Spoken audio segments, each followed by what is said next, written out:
the spells, so he's giving them like four spells total for first level. Tells them these are the only spells you have. And I'm like, that doesn't. And the kid, apparently the guy pretty much up and quit. I'm like, well, I can understand that. Yeah, I can get that too. Everybody on Twitch, I'm Carlos A.S. Lysing. Welcome to First Betrayal campaign. Over there on my bottom left-hand corner, you'll see David Ahu, who's playing Arion Marquesas. And over there on my right, we've got Magnus Miller-Wilson, who tonight will be playing John Paul Cordson. John Paul / Magnus is our chimera, as it would be, playing multiple characters. So for those of you who follow the campaign and you wonder about Magnus's multiple characters, don't be surprised at that. What we're doing right now is we're kind of running a funnel for him right now to see what he likes and what he does not like, and with reference to the context of the game. Pretty soon we're going to be actually having him playing a solid character. So for those of you guys who like your continuity, don't be surprised, don't be alarmed. Magnus will be getting his regular character relatively soon. David and Magnus, before I actually begin, David was just asking me a really interesting question about magic user spells. And as many of you guys know, I play a lot of magic users out when I do play. My main character that I played for 30 plus years was a magic user. And he was asking me about acquisition of spells at first level and how they're related. Now, David has an interesting method by which he splits the spells into common and uncommon spells, ones that you shouldn't use. Do you want me to just No. Actually, I want to tell you because this is going to become clear in a moment. Okay. Gotcha.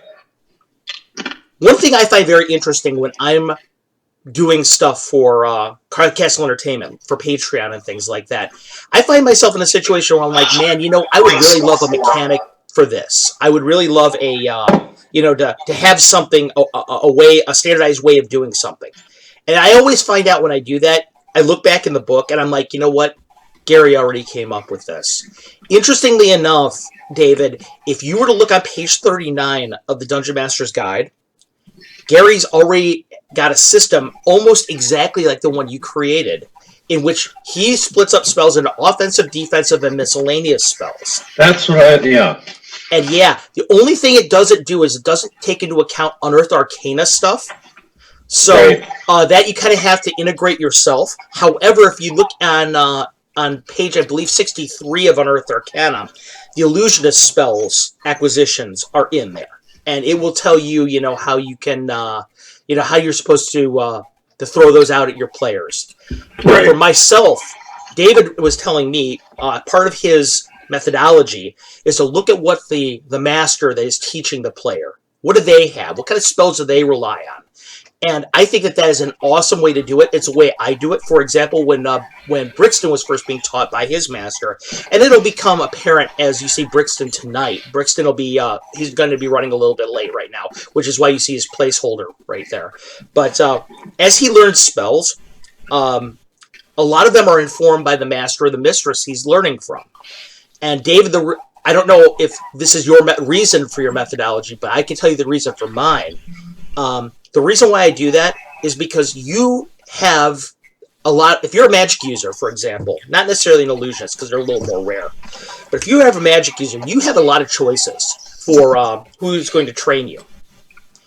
Let's say that you are a pyromancer kind and you really love fire spells. You may find out that somebody that is getting ready to train you doesn't know fireball. Pass, go on to the next guy. That kind of thing. So a lot of your hunt for training may be informed by what they do and they don't know. And I think it makes it a little bit more realistic. It gives you it gives you a little bit more opportunity for role play. It gives you a little bit more opportunity for negotiation. And anytime you get your characters engaged in that kind of thing, hey, this trainer is really accessible, but you know what? His spell list sucks. So I don't think I really want this. This trainer is really cool, but I think he dabbles a lot in necromancy, and I don't really dig that, so let's not do that. That kind of thing. Right. Well, originally, when I first started playing and everything, up until I started talking to you a little bit more, I had always had the entire repertoire of spells were available, sort of like clerics, and then you just pick. but I realized that, and I never understood that percentage wise and everything else until I started reading. So yes, at 50, magic users are a little different, but one of the things I think that right. the thing that makes the magic user, that particular mechanic about magic users, I think it makes it cool, is what it does is it makes it more attractive to be a cleric. Well, the other thing is too is like, if you've got a party, let's say with 3 magic users, you don't have the same spells. No, not at all.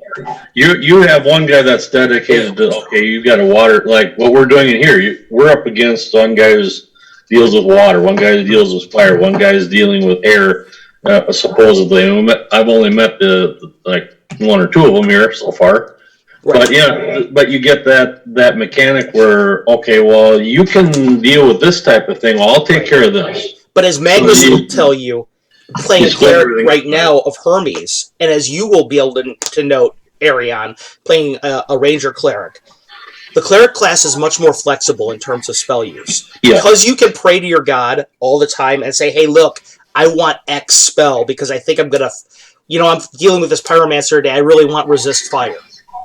Now, if you have worship a deity that is, I don't know, fire-based, he may say no. I'm not giving you that spell because you are devoted to fire, therefore you must learn to embrace it. That kind of thing. Right, and in my case, Alone is fairly close because you're dealing with druid and healing, animalistic stuff. So right. And that's one thing I never figured out was, ranger. I think great. That's one of the things the second edition did really well, and in later editions, Magnus, you can speak to this about 3rd and 5th, where you have domain lists and particular spell lists. Depending on your deity, you may have certain forbidden spells or spells that are more accessible to you, or you may even have special abilities that you can use every day. That was actually introduced in Greyhawk Adventures a little bit with in the first edition hardcover, in which certain of the Greyhawk gods gave you special abilities based on your worship, which we're going to get into a little bit going forward. I don't think there was anything restricted, but 3rd, 4th, and 5th had domain abilities or domain spells available that sort of expanded and colored the basic cleric list a little bit more to kind of flavor it more towards the god that you were serving. I guess what I was referring to, Magnus, is when I said restricted or forbidden, is like, for example, how evil clerics weren't allowed to cast cure spells. Yeah. Yeah, that kind of thing. They sort of had like an alignment-based right. version of a single spell that sort of like colored it either way between cure, inflict. Mm-hmm. Here's another thing, though. Along those same lines, and you just said that about the evil clerics and everything. I say that evil clerics can cure all they want if they want to. They're not going to cure you, they're going to cure themselves. It's possible, but you could also look at it this way. A lot of gods, let's say you've got Neril as your god, or you've got Encabulos or Ius, for example. None of those 3 gods is wanting you to cure anybody. I don't look at it that way. They may try to cure, may let you cure certain people, like in your party, as an evil party or whatever. They want their worshipers, so they're not going to get rid. If you can't cure yourself, especially, they're going to lose a major worshiper for that particular faction, and then they're going to decrease their own power. It's the green screen rock star. Yep, there's our guy. There's Brixton Holders. I'm just going to reformat the screen just a little bit now that Brixton's here with us. If you guys would just give me 1 moment to speak about that. I think clerics are OP. You think so? I think clerics always happen. I think clerics are really tough. I think that if you ever it's remember, like a powerful magic user that can wear armor. If you remember when we were all kids first playing the game, yeah, we were all like, everybody wanted to be a fighter, magic user, ranger. Nobody wanted to be the cleric because the paradigm at that point was, hey, you're just a healer, Yeah, but I think as time has gone on, they have done so much to improve the cleric that it's one of those deals where you're right, Magnus. It's like almost. I'm going to open a can of worms too, and I'm going to say that I hate healing in D&D. Okay, explain your platform. Here, You have my the floor. point is that anytime you introduce healing, you introduce a significant amount of variability in fights and make them less deadly and therefore less epic. And then at the exact same time, you're extending the length of combat to the point where you can't fit as much in a game session. That was spoken, by the way, like a true Six Sigma black belt, by the way. Well, thank you. Increasing variability. Brixton's a ninja, but he ain't got that one. Yeah, he doesn't have that one. You and me do, though. Yes, we do. Well, I want to weigh in too on you're talking about the clerics and being just another healer. In my game, for those that end up running in one of my campaigns, whatever, depending on who your patron deity is, the cleric can use edged weapons. Okay. So, for example, use Ares, Ilona. She basically uses longbow or a sword. Mm-hmm. Well, what cleric is not going to follow in those footsteps? Number one. Right. Number two, supposedly, if I remember, and you can correct me on the reading behind it, a cleric is not supposed to use an edged weapon because it's not supposed to shed blood. That's correct. Ever see what a mace does when it bashes your head in? Or a morning star, or hell, even a club. So what difference does it make? Yeah, even a club. Speaking of Canadian clubs, I want to introduce Brixton Bouldersbane over here in our middle, Matthew Lazinski. Matthew, how you doing, brother? I'm good. You looking good, buddy? Thank you. Right now, we're just talking about clerics, and we're talking a little bit about healing and its role in the game. Before you got on, actually, we were talking a little bit about magic users and illusionists and how they get their spells. But I'm going to penalize you for being late by not making you privy to that conversation. Well, I tuned in at 6 on Twitch. Oh, so damn it! I know it. Somebody's thinking. All right, so you're peeking for once. What the heck? I just to put a bow on this conversation before we actually get in our game, I actually agree with Magnus to some degree. That the more, it's like a knob, healing is. The more you turn it up, the less gritty your campaign gets, and the less epic it gets. It gets more fantastic and less Game of Thrones, and the more you turn it down, the more Excalibur kind of gritty Game of Thrones kind of thing you're dealing with. You're not dealing with as fantastical a setting. Now, here's the same thing. Also dealing with along the same lines, and also relating to Castle Entertainment Patreon edition. I sort of touched on this with you before. I brought one of my groups through the Heartless Maiden. Last week, and the one you had this might be a spoiler for some, but.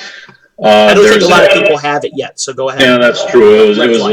But there is a group of goblin shamans, if you want to call it, witch doctor and acolytes. Mm-hmm. Well, the party came in there and the illusionists did a phenomenal job of casting an illusion of a screaming banshee. If only you guys had an illusionist that was worth his salt in this game. And then the cleric made cantrip moaning and noises to make it seem like it was actually making noise. Nice. Because a phantasmal force doesn't cause audio. Need spectral force at that point. Yeah, or at least improved or something. Yeah, at least improved. But at second level they really can't do that. No. So he caused this thing to make noise and whatever, and with a situation they made it into the visage of an elfin, disheveled, decayed elven woman with a huge hole in her chest. So all I heard there was elven women with huge chest, man. huge hole in her chest. I can't believe that I can't believe you, Magnus. That's totally out of character for you. Right? But anyway, all I had to do is eliminate one word to hear what I wanted to hear. And anyway, the encounter went really well, where two of the creatures, two of the goblins, ended up missing their save for the banshee. So then you take it right out of the monster manual Banshee give that possibility. If they miss a save, they die. Okay, Right. 2 are dead. The other 3 are still awake and alive. And the party got really almost like disbelief because they were sitting there trying to fight these characters, and they wouldn't die. Well, 2 acolytes that were still alive were helping along with the witch doctor, were healing themselves as they were going along. Right. So all of a sudden, they just kept stacking everything. It can be that's part of the mechanic of that game to increase the difficulty level of it. For those of you guys who I just got a question out there through Facebook about the Heartless Maiden, and very quickly I'm gonna touch on that right before, and then we'll start our game. It was Gary Con 10, I believe, or maybe even 11. I'm not sure. I think it was 10.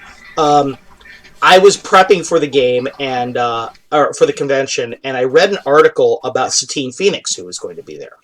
And Satine was talking about her character that she was playing in a game, and there was a new person that was being involved. Okay, let's pretend it was first Betrayal. Okay, and we just brought Magnus in as a guest player. Her character that she was playing was really near and dear to her heart. She loved the character. We'll say it was Brixton in this case. And Brixton, they got this fight with these goblins, and she got totally surrounded, and she was begging for help from her friends that she's played with for over a year now, and instead they all went and they helped the newcomer because that was the flavor of the month, the Magnus's character. And Brixton got his heart ripped out of his chest. She flipped the table. She was furious about the whole thing. She was very upset and hurt. I read about it, and I thought to myself, just the way that she conveyed it, that she was so hurt that her friends kind of dogged her out for this VIP player.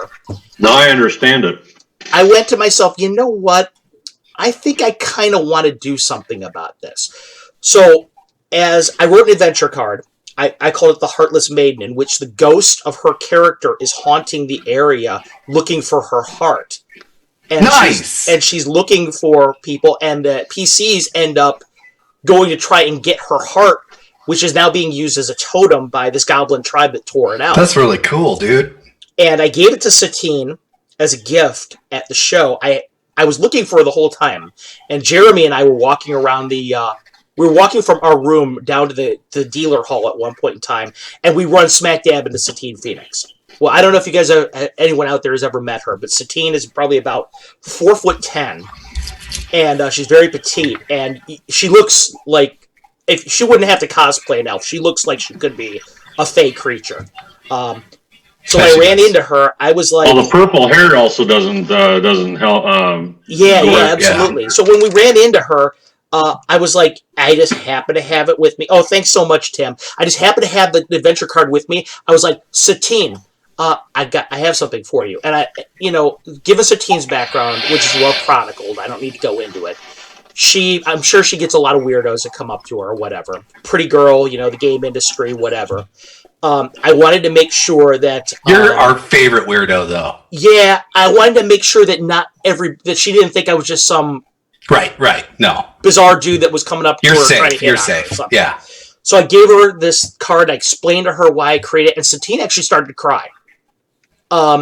And I don't know if she's ever played the game or run it or anything.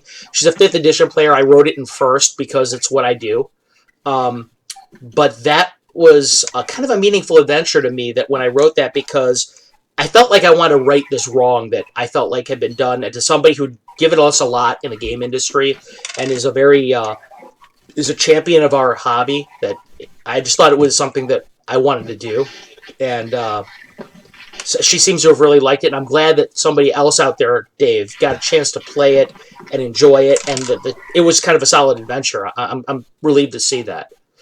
Yeah, they did a really good job, and I was really surprised because I'm thinking that after this is the first major adventure they went on since they ended up going up a level to 2nd, and I ended up leveling them up with some individual little scenarios to make them think about their character. Yeah. And it worked, because it worked with this one really well. That's awesome. I love doing stuff like that for players or people that I know are in the hobby that are meaningful to me. I'll give you 2 more examples of that very quickly. One of Magnus's good friends, Jerry Murphy, who's in the Minneapolis game scene. This is before I was writing a million things a day. I actually had some free time to do stuff like this. I thought it was his birthday, and he was having a big birthday party game thing at his house. So, as a surprise for him, I wrote an adventure card that he could run or be a player in for his game for his birthday. I thought that would be kind of a cool thing, and I guess Is that Jerry Con? Yeah. I guess that Dave Bannister ran it for those guys, and I guess it was Nice. well received. So I didn't know if you were part of that or not. And the other thing I wasn't able is, to make it, but I heard about it. It was great. in September, I am writing. I wrote just now. I put a bow on it 2 days ago. I'm going to be running a special session for Matthew Lazinski and some of his friends up there in Alberta. Part of a Patreon tier thing, and I think it's pretty awesome. It turned out to be like a 23-page mini module, which is not a mini module anymore. It's kind of like a maxi module. You guys The will get a regular chance to see modules it. are getting big. Yeah, oh my goodness. I put a lot into them. For those of you guys who are in the Patreon, I appreciate you guys so much. I want to put every ounce of what I've got into those products. The cartography has improved a lot. I feel like I've got some really cool stuff in mind for you guys coming up as rewards. Amanda and I have been hashing it out with some of Castle Entertainment artists and things like that. Some really cool, usable stuff for you. But you'll have a chance, everyone, to see that mini module that I'm doing for Matthew and his gang up in Alberta here coming up. If I start talking like a Canadian, then I might do that. Can I get in on debt? I might do that. Take off, eh? Now, Brixton, through my time playing travel... I went to college in northern Michigan into UPA. Yeah. So, I mean, like, that's just Canada's ass. Anyway. Hey, now, Matthew, you know... My relatives are from Minnesota, so it's like I'm up in the Virginia, Ely area. Yeah. I kind of figured you might be Arion because of the Finnish thing. Yeah. Yeah. But, Matthew, I was going to tell you that playing Travel Team as much as I did and traveling through Canada, I got to find out that the A thing is middle and western Canada. Yes. Pretty much. Pretty much. You know, Canada is really big. Yeah. And it's funny how it changes end to end. It does. It's very strange. It's got its own the little pockets of subculture, but it's really not that different from America here because your Northeasterners are so much different than your Californians, who are so much different than, say, people from the deep South. And then you have those Oregonians. Yeah. I get a lot of that with the amateur radio part of my hobby, where I talk around the world and everything like that, and I can pick out different accents. Okay, that's this area, that's this area, that's this area. I have a funny story about that. For those of you guys who know or don't know, back in the day, I used to be in intelligence when I was in the military. What I was happened? at Air Force Intelligence, and one of the things that we used to do is we had this particular intercept device that we were listening specifically. It was spinning and grinning. You were listening going through the frequencies, picking up whatever you could hear. And we had a dude that was there that his entire training was you have to be able to pick out a word or an accent and identify the language like in seconds. That was your skill, is you had to know what it was right away. You didn't necessarily have to understand what they were saying, but you had to be able to pick out and identify the language so you could relay it to the right set of people. Now, I'm sure nowadays they have an algorithm to do that, but back in the day we were doing that actually manually. So that was interesting. I've and my cat has just made her presence known on Twitch. So, okay, guys. Now that everybody's here and we've gone through that, are you guys ready to play the game tonight? Yeah. Yes. Oh, heck yeah. All right, good. I'm very excited tonight. When I last left my intrepid heroes, both of David and Matthew, I'm gonna show you guys what's on our game map right now. Okay. We're going to move up just a little bit here first and go with the top layer. Now, Matthew didn't get a chance to see it, the game map, when we were just talking on Twitch, or excuse me, on Zoom, but that's our game map right there, and that's a little bit of a map of every place that you have been so far. Just to give you an idea in Raddick where you've been. you've been in the middle of the map. You'll see Marner. Then there's Caverick's Cove to the south of that, down the coastline, and then Procan's Eye over there, where you're building the raft. Can you zoom in a little bit, buddy? I'm sorry? Can you zoom in a little bit, buddy? Yeah. It's super tiny in Twitch. I knew that somebody would ask me to do that, and so I'm going to do that in just a moment. Let me open her up a bit. You probably even could have guessed it was me. Yeah. Okay, so there you go. There's Caverick's Cove right over there, and Procan's Eye. Perfect. Thank you. That's perfect. Yeah, no problem. Mirathason over there is just a little bit south of Procan's Eye, and that's where the Dwarvish Citadel is that you were exploring. Tenerum is the... well, let's go first for the Tower of Shadows. That's Alta Terissa's tower that you guys have been to previously. And Tenerum is the fallen temple of Zeus and Persephone, where Jeremy and Eric's are right now. And showing you that I knew that somebody would ask me to zoom in, I was prepared to zoom in. Aha! On Niflheim and Marner, right over here. Niflheim is the island in which you're currently trading. Okay, and for those islands are so nice. Oh, Anna did such a great job on it, and I'll zoom in on the islands just a little bit here, right? Just to give you a little bit of give everybody a little bit of a zoom in on what we're actually talking about here. Hold on for just... I mean, I've done map making before, but all my islands look like Italy and Crete. You know what I mean? Oh yeah, well for me too. I mean, don't forget, I was stationed in Crete, so I know all about that. But well, there is your oracular ability. Yeah, that was the Cretan. I was a Cretan. Oh wait, I still am. So Still anyway, are. That's pretty much. I'm still trying to zoom in on this map a little bit and kind of. I just screwed up my my cropping on it, so you'll have to forgive me.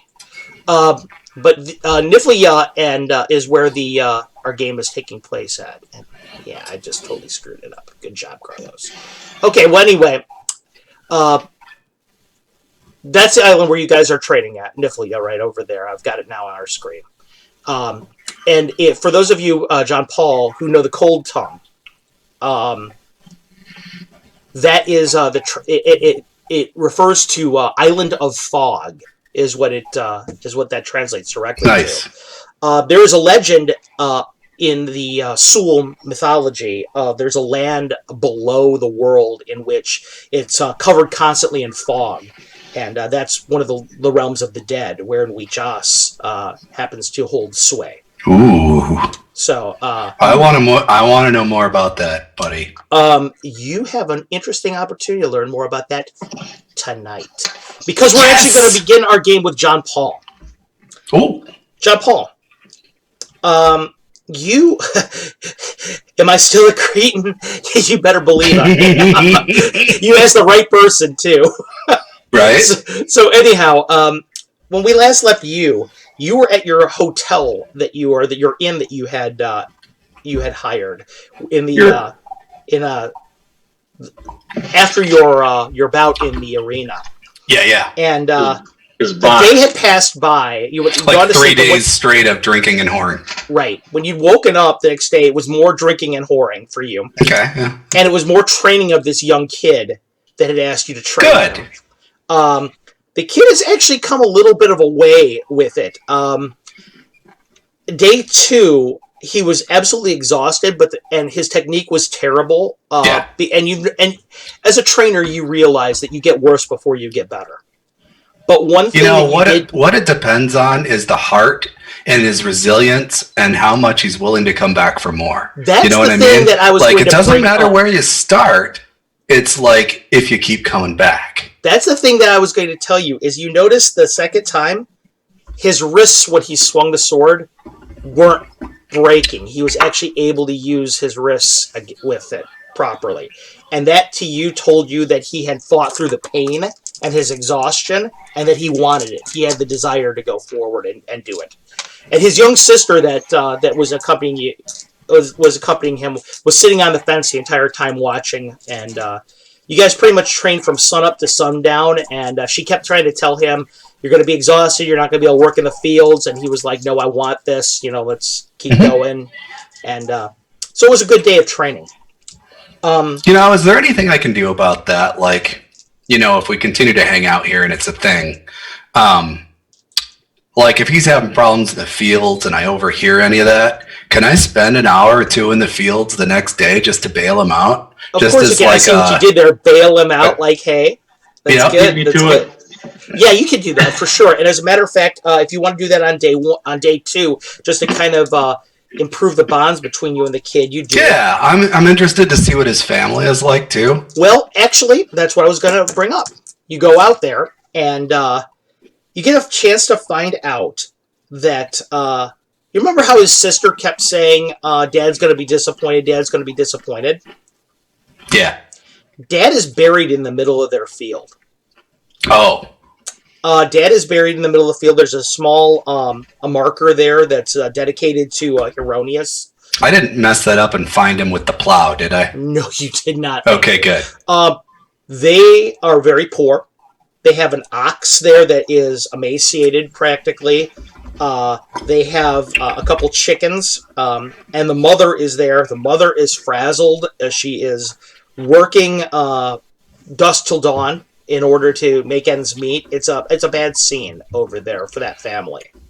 But as you go and you work with them, Hold on real quick. The kid is constantly asking you questions about being an adventurer, Yeah. being a fighter. Now you know why he wants so bad to fight in the arena. It becomes They need the very money, apparent right? to you that the kid actually has the kid's name is Justinian, by the way. And Justinian, it's not that he wants to be a warrior. It's not that he wants to be a gladiator. With his dad being dead, he feels like he's the male figure in the family, and he has a responsibility to help them and to make sure that they're fed and everything. And he can see that the family is going under slowly.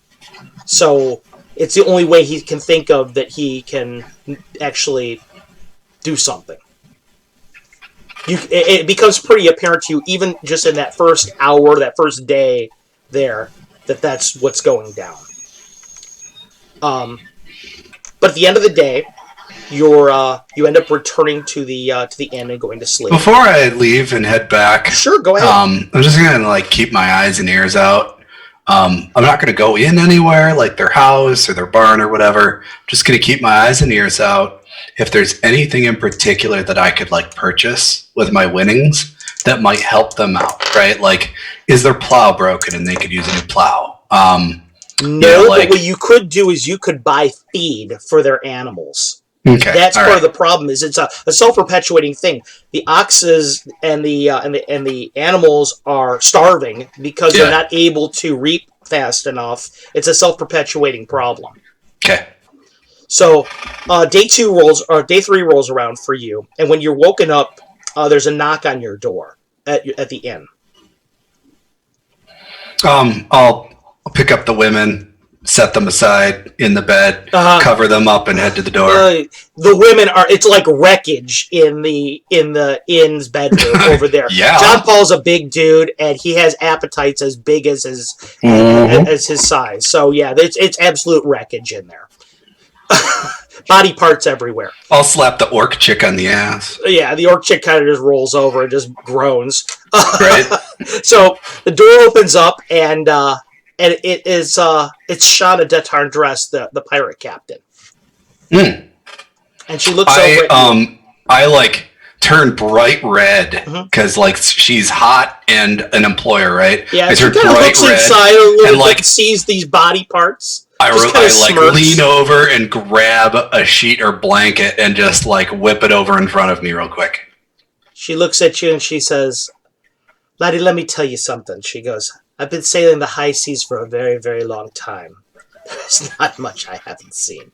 You don't need to be modest around me. Listen, how soon can you be gone? I need to take you somewhere." They're prepaid. Good. Leave him be, get dressed, meet me downstairs. We've got to be somewhere. Okay. Give me a few minutes. She nods. Oh, what are you going to do when she if she leaves? Oh, I'll just totally get my stuff together fast. Okay. And I'll leave a small tip on the nightstand or whatever. Okay. You go downstairs. I prepay everything. Okay. Because I drink so much I forget a lot. Fair enough. So I've just found it works out. Fair enough. You go downstairs, and Sharissa's already drinking whiskey first thing in the morning. Looks over at you up and down. She says, I hope you saved something for this morning. Okay, takes a little, finishes her shot, puts it on the table, throws it across. I turned red again, like she's coming on to me. Kind of laughs a bit. She goes, you need more than what you've got to handle that. she also pulls out a bottle. She also pulls out a bottle. She goes, here, I bought you this. She slides it across the table.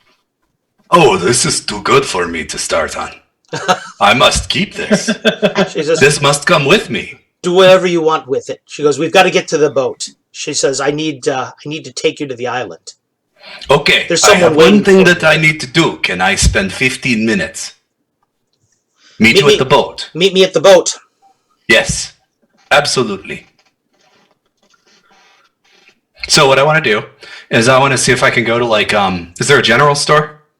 Yeah, there's a general store there. Okay, I assume that they have like barrels of grain that kind of come through and stuff. Okay, so I want to walk up and we don't need to role play this, but what I want to do is I basically want to slide some gold across and set up some sort of a regular trust fund where like this kid ends up getting periodic loads of grain.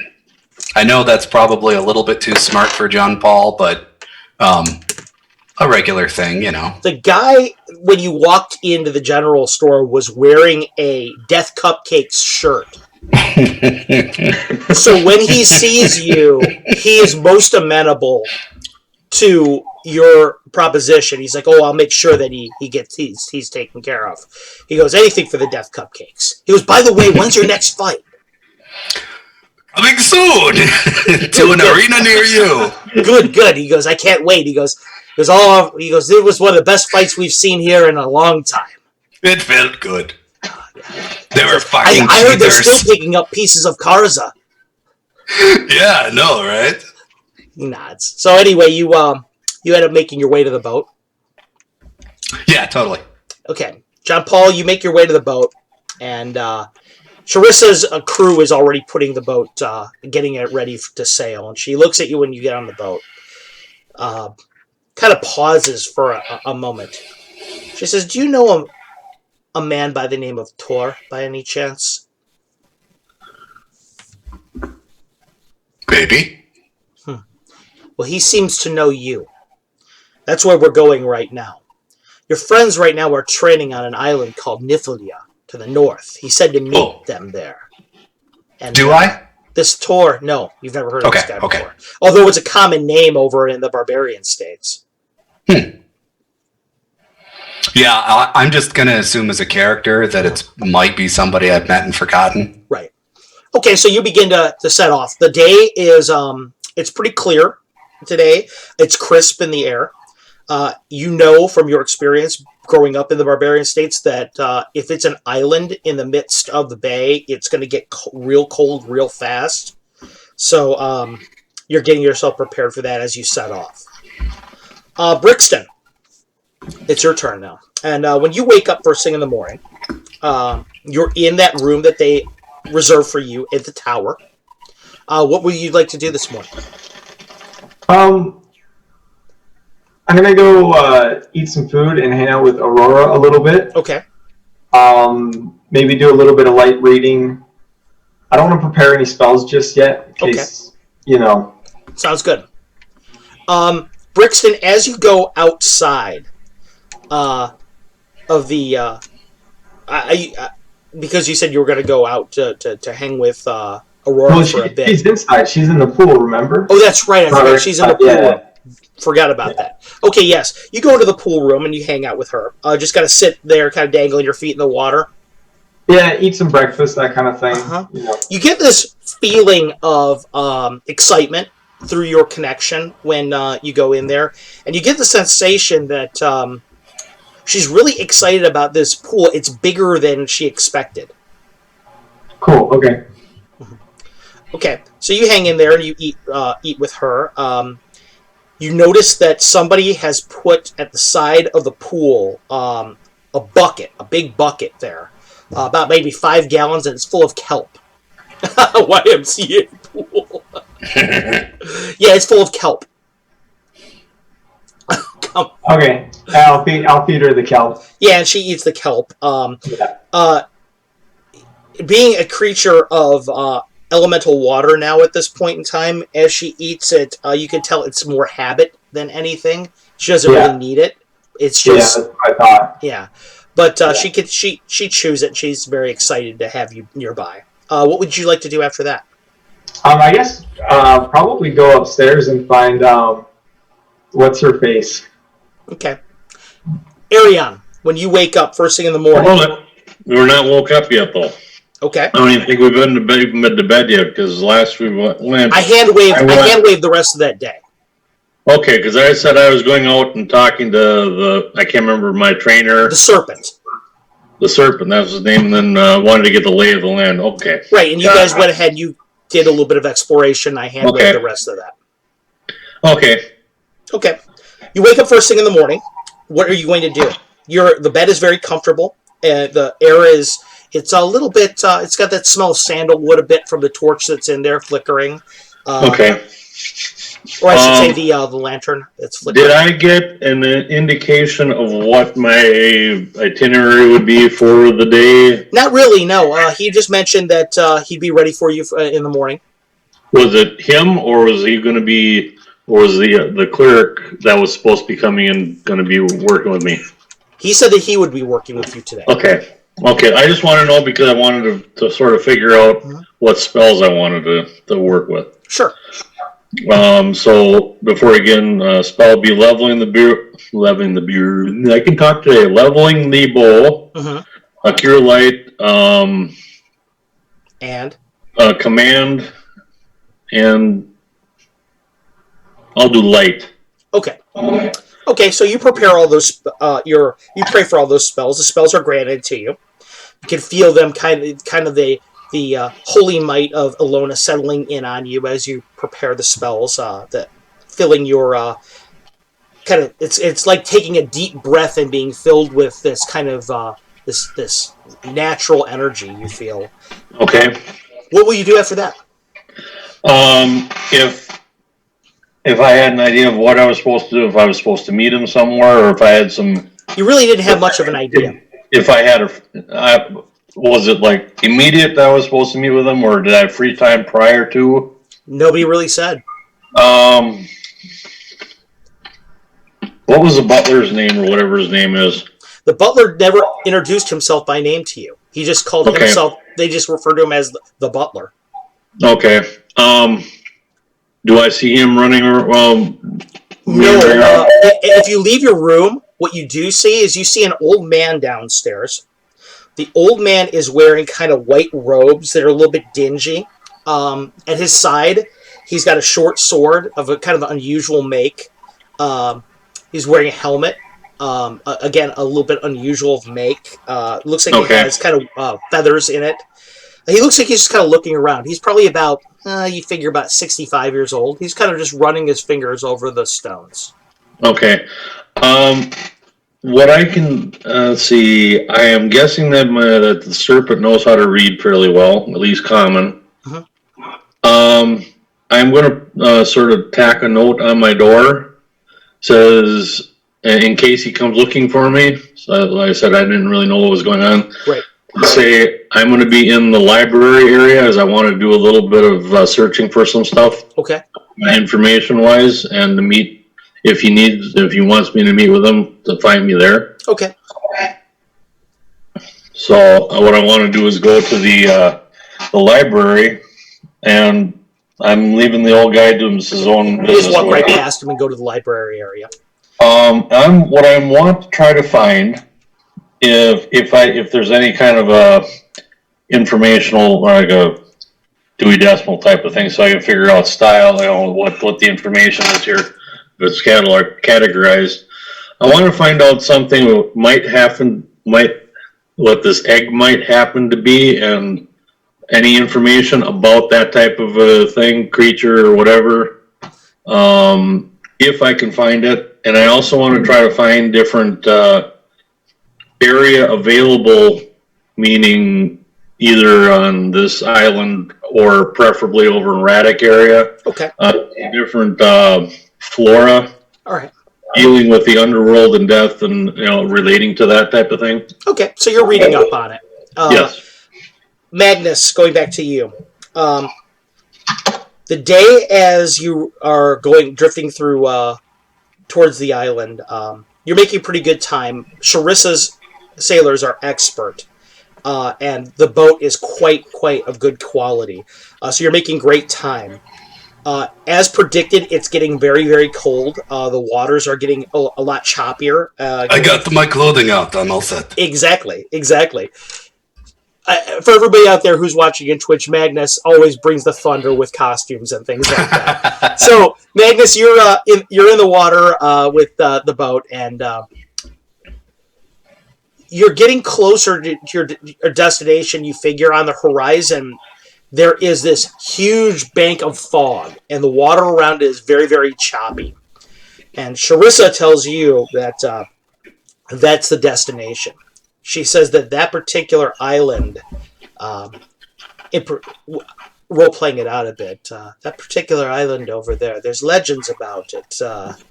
It's always shrouded in mist. It's why they call it Niflia, she says. The locals don't want any part of it. I'm sure that's just the way that Brixton's trainer wants it. She looks over at you and she says that Brixton area, Here is a very good way to keep people away. She nods. There's reefs all over. So what we're going to have to do is we're going to have to put you on a small boat and get you out there. I'm going to have one of my men row you out there and drop you off.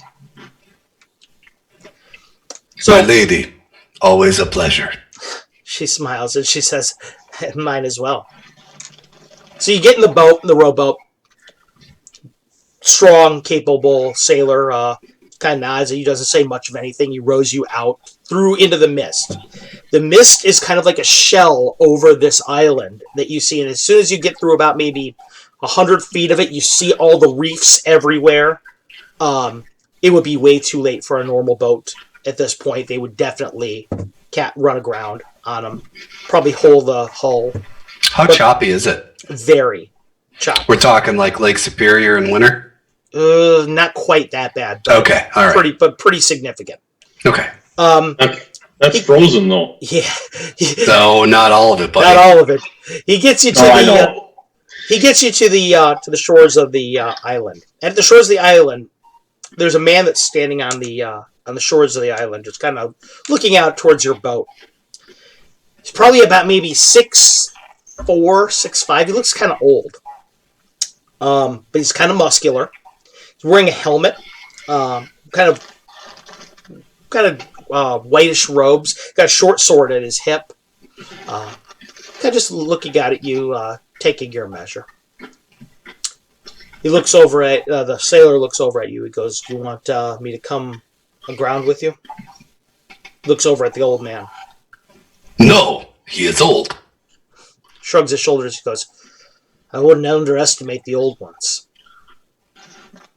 Okay. No, you have somewhere to be. The water it's very choppy, so I will be fine. I'm sure he is friend. Shrugs his shoulders. Safe travels, my friend. Gets back on the boat, turns around, and starts to row back out. I wave to him, turn around, and face the old guy. The old guy is walking down the side of the embankment onto the sand. I'll beat him. Walks over to you. Confidently. Looks at you. John Paul Cordson, You have me at disadvantage, friend. Smiles. My name is Tor. Of course it is. I have heard of you. Toward what? Says, Cordson. He smiles a little bit. Holy shit balls! He grins a little bit. Are we, like, related or not? He kind of smiles a bit. He goes, very related. Uncle, dad, father thing! I try and give him a hug. He reaches out and shakes your hand. He says, I've looked for you for some time. We have much to discuss. Found me, you must. I mean, have. Let's go for a bit of a walk. He goes, I'd like to to hear a bit about your story. Okay, it's short. He shrugs his shoulders. He goes, more time than for drinking afterwards. Yes! We are related. So he starts to walk down the beach with you. Brixton, you're done. After you hung out with Aurora for a bit. What are you gonna do then?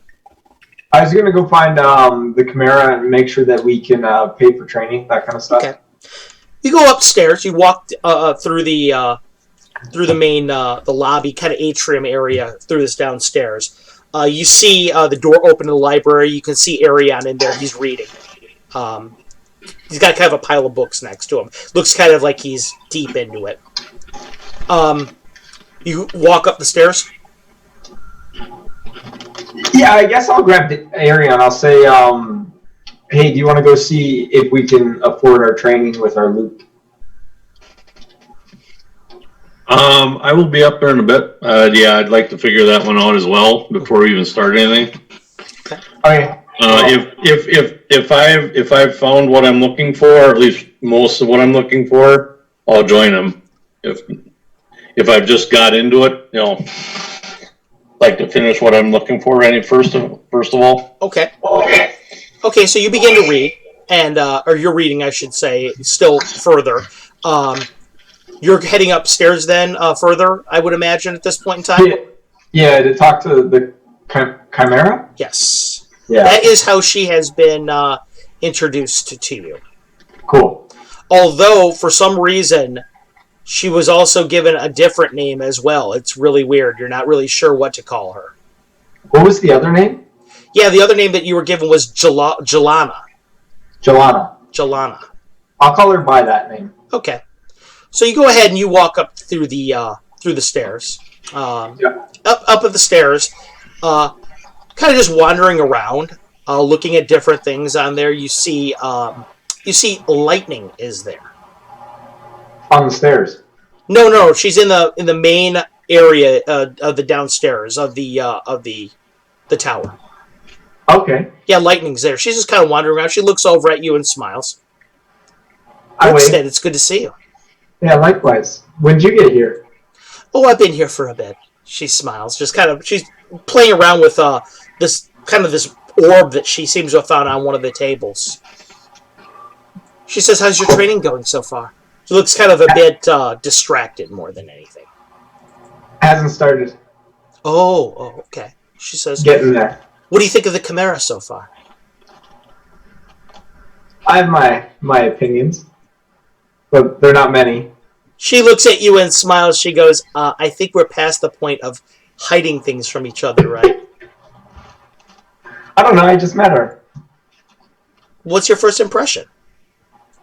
She seems cool enough that she believed my lie that I was supposed to be here. She nods. She goes, she's one of those, I think she's one of, it's a magi thing, she says, just kind of shrugs her shoulders. She says, I think it's part of the game that they have to be inscrutable and mysterious. Yes, we do. Oh, I forgot. You're in the Union now. She puts the orb down. She says, you eaten breakfast yet? I did, yeah, with Aurora. Aurora's here. How did that happen? Oh, I mean, I scooped her up and I put her in the pool. Oh, in that bag of yours. Yeah. It's got a little bit of extra space. She nods. She's kind of still wandering around the room a bit. Just kind of walking. Says, what do you expect that you're going to learn here that you couldn't learn, I don't know, from somebody else? I no idea. I'm just trusting the captain. Oh, I see. Who's untrustworthy. Funny how that works. She laughs a bit. She's like, you know that the captain is... Yeah, she's definitely a piece of work. Yeah. When did you guys get back? She goes, like I said, I've been here for a little bit now. She kind of wanders around the room. She wanders around behind you a little bit. And when she comes out the other side, the butler is standing there. He looks over at you and hands you a platter that's in his hand. He says, breakfast, sir? I could eat. Hands you a platter. There's strawberries and nuts on there, some raspberries. He goes, "It's fine gnomish fare, sir. I'm sure you'll find it to your liking." Thank you. Thank you. I guess I asked Lightning if she wants to share. Or if she has her own. You turn around and look over, and Lightning's not there. Oh, no. And the butler kind of looks over at you. "Is there a problem, sir?" Not at all. He puts the platter down. He says, "Would you like something to drink? I can get you a wine, water, something harder, some other libation." I'm okay. He nods. You look down at the plate. Yeah. Okay. You look down at the plate. The plate is full of mushrooms and snails. Yeah. I figured. You look back up, and there is a deep gnome standing there, not the butler. It's the one that taught you over in Mirathason.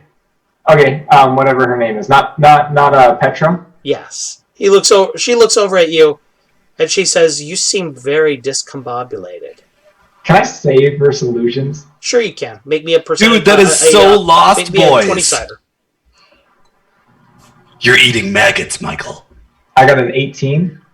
Yeah, you look down at it, and you kind of touch. The texture feels a bit more like, maybe it is a raspberry. It's got that feel to it. You look up, and the gnome is wandering around again behind you, and from your other ear, you hear a whisper in your ear. "Go ahead and eat it. They're not poisonous." The voice of the Chimera. And she walks around the other side of you. So that was pretty slick. She says, "It's your first lesson of the day." She says, "I've done some divining of your history, as you can tell." I can tell, yeah. "You've made many, many errors, things that we have to correct. Uh-oh. You should never, ever allow people to know who you are, where you are, what you look like, or what your name is at any given time." She looks down at you, and she says, gets down on one knee. Today, the Chimera, she's wearing this scintillating kind of a robe that has a rich vest in it. And she wears a cloak that is made of peacock feathers. Her scintillating vestments are all made of butterfly wings. And when you look at it, every once in a while, the wings seem almost like they're breathing alive with her breath. They kind of almost seem to flutter. She looks down at you on one knee. She puts her hand on your shoulder. She goes, "Brixton, the thing that you have to understand that you don't know yet is that you, my friend," she puts her hand on your face, "are a god. You control reality. Not necessarily truth, because reality isn't truth. You shape reality. Therefore, you can be whatever you want to be, whoever you want to be, at any given time." She says, "This is why I am the Chimera. I'm the Hydra. I have many guises. What you see of me right now, is it true or is it not? But what does it matter? It's what is. And you will soon understand these things. Soon you will understand how you need to conduct yourself as a magi." She kind of touches your face again. "But please eat up. We have a long day ahead of us." Thank you. She nods. No. Kind of pauses for a moment. She says, "You're here about your gear, aren't you?" Yeah, I would like to be able to pay you before I owe a debt to you. Wise. She says, "I looked at many of your belongings yesterday. She says, you have some very interesting things in there. You have some very dangerous things in there. That's good. No, it's not good. But some of it's quite good. What should we discuss? My price or what you have? What we have. Okay. She nods. She says, she looks over at one of the tables. And the table had food on it before, and now it's all your gear is laying on it. Well, as you look at it, the gear is not it's not what you thought it was. I mean, it seemed like it was about half of it is there that you recognize, at least. She says, this part of it, she touches it. She says, this that you have right here is magical. Some of it is dangerous.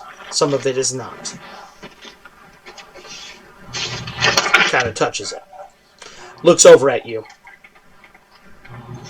Let's take a short inventory. But first, I think we should probably wait for your friend. That's probably a good idea. Yes, some of it is his too. And plus, we have a visitor here on the island. Perhaps we should wait for your friend John Paul. I've summoned him to us. Oh, JP's here. Yes, we've had another unexpected visitor today. She looks a little bit perturbed by that. You just let anybody in this place? No, that's exactly why I'm perturbed. She says the man that is here on the island with us. He's very dangerous. I'd like you to have as little contact with him as necessary. Which man? He calls himself Tor Kortsen. Oh, is he related to John Paul? He is definitely of the same bloodline that John Paul is. I believe him to be the direct descendant of Cord. I also believe him to be immortal. I also believe him to have come from the very Sul Empire that was destroyed over almost a century ago, she says. Oh, Tor. Yes. Yeah. I believe that he came in the Sul migration to this land. He was one of the first to stride the barbarian states. It's pretty old then. He may be as old as 1,000 years. She pauses. She says, this is not unusual for a magi. Indeed, you'll live longer than that, I would imagine. Yourself. She says, wow. But for a human, that's very disconcerting. I'll be immortalized in tales for sure. She nods. She says, I would expect that.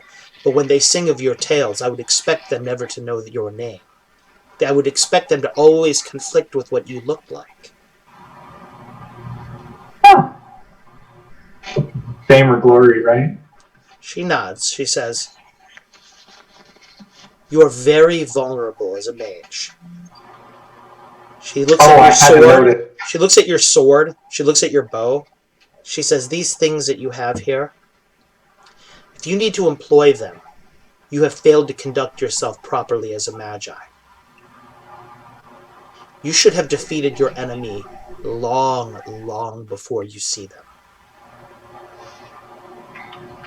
But we'll discuss these things at length during your training. She says, as I've looked at your various history, looking back at you and your friends, it's a miracle that you're alive. We're going to change that. That's no short-sighted statement. No. We're going to change that. You have the ability to remain hidden. You have the ability to remain unseen. Why is it that your enemies always see you coming? Why is it that they're prepared for you all the time? These are things that cannot be allowed to be permitted. We're going to change that. But I always make it out on top. Yes. So far. Would you like to live your life via luck or by skill? A little bit of both is always entertaining. Indeed. As long as you are my student, she says, luck will be for show. Skill will be your that will be your token in trade. She nods. I understand. Arion. Yes. Downstairs, you're in the library. And hear footsteps kind of walking into the room. One of your books. Okay. Kind of look over, and it's a serpent. He's walking in there. On video. What? Yeah, he's petting a dog at his side.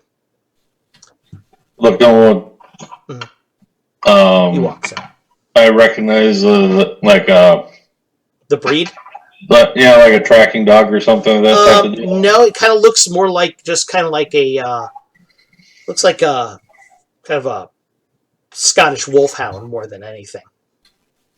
Okay. He kind of pets the thing and it starts sniffing at your leg. Looks at your book pile. Kind of is put up my hand, palm up. Shakes your hand. No, to the dog. To the dog. The dog's sniffing at your hand. So far, what you've been able to learn about this island is that the island is it's existed as long as the land has. It was probably made during the at least according to these books, it's been a part of the land as long as it's existed. However, until about maybe 50 years ago, nothing grew on this island. It was all rock. Okay. And as a matter of fact, it came to a point in its center, and it was raised quite high. It occurs to you that whatever happened in this area, somebody leveled off the entire island and caused things to grow upon its face. They have totally terraformed this island. It implies to you a level of magic that a level of magic that is startling in scope. Magic or something else? Yeah, something else. But whatever it was the scope of what was done here was considerable. Because of that, it's very hard to learn too much about local flora and fauna that's been recorded on the island, because after it was leveled, shortly afterward, maybe about 6 months afterward, the fog settled in on it, and that's why it's been called Niflheim since. Nobody really knows much about it at all. Anything as far as like the Radic area, is there anything on flora fauna over there that I could find? Oh, there's plenty about Ratikian flora and fauna that's there. Mm-hmm. Okay. And your study of it gleans quite a bit of knowledge locally. Okay. Looking at the one other thing about Niflheim, there is a legend about this island that it moves. The island itself moves? The island itself moves. Sailors report coming here, and it's there, and sometimes it's not there at all. The fog is there, the island isn't there. So, people think it's cursed. A lot of the local snow barbarians and frost barbarians think it's cursed, and they want nothing to do with it. Okay. Now you said the fog is still there, but the island's gone. No, the fog and the island are gone. Oh, okay. So basically, just the whole thing, the whole area just vanishes. Did I get the impression that they're reporting that the island is seen in different spots? Make me a percentage die roll.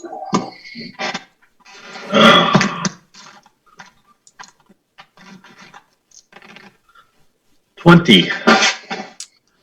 No. You get the impression that it is just there and gone. They're not there. Okay. The serpent kind of walks up to you and looks down at your books. He says, "Did you have anything to eat yet this morning?" No, not really. Just maybe had a little bit of jerky or whatever as I was munching, out of my bags when I was reading some stuff here. No, it's because let's eat on the trail then. All right. Stands up, turns around. The dog stays in the room. Just kind of goes over by the fireplace and curls up and just lays there and looks at you. Okay. Nice dog.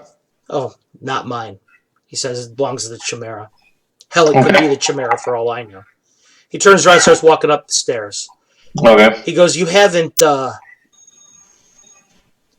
had many dealings with her yet, so let me explain a bit about her. All right. She's kind of an odd one. She's being an illusionist. She never looks the same twice to people. She likes to disguise her voice, her her appearance, everything about her. She likes to keep people off balance. While he's saying this, do I get the impression that he is who he says he is, or is he the Chimera? Make me a percentage die roll. This time we got an 83. Yeah, you get the impression that he's who he says he is. Okay. He says, I adventured with her quite a bit when we were younger. I think we went over that. We used to be adventuring companions back in the day. She's pretty powerful, but you can never really trust what you see around her. But that's a good thing. I never really trust much of at face. I take things at face value, but I don't trust a lot of it anyway. Good.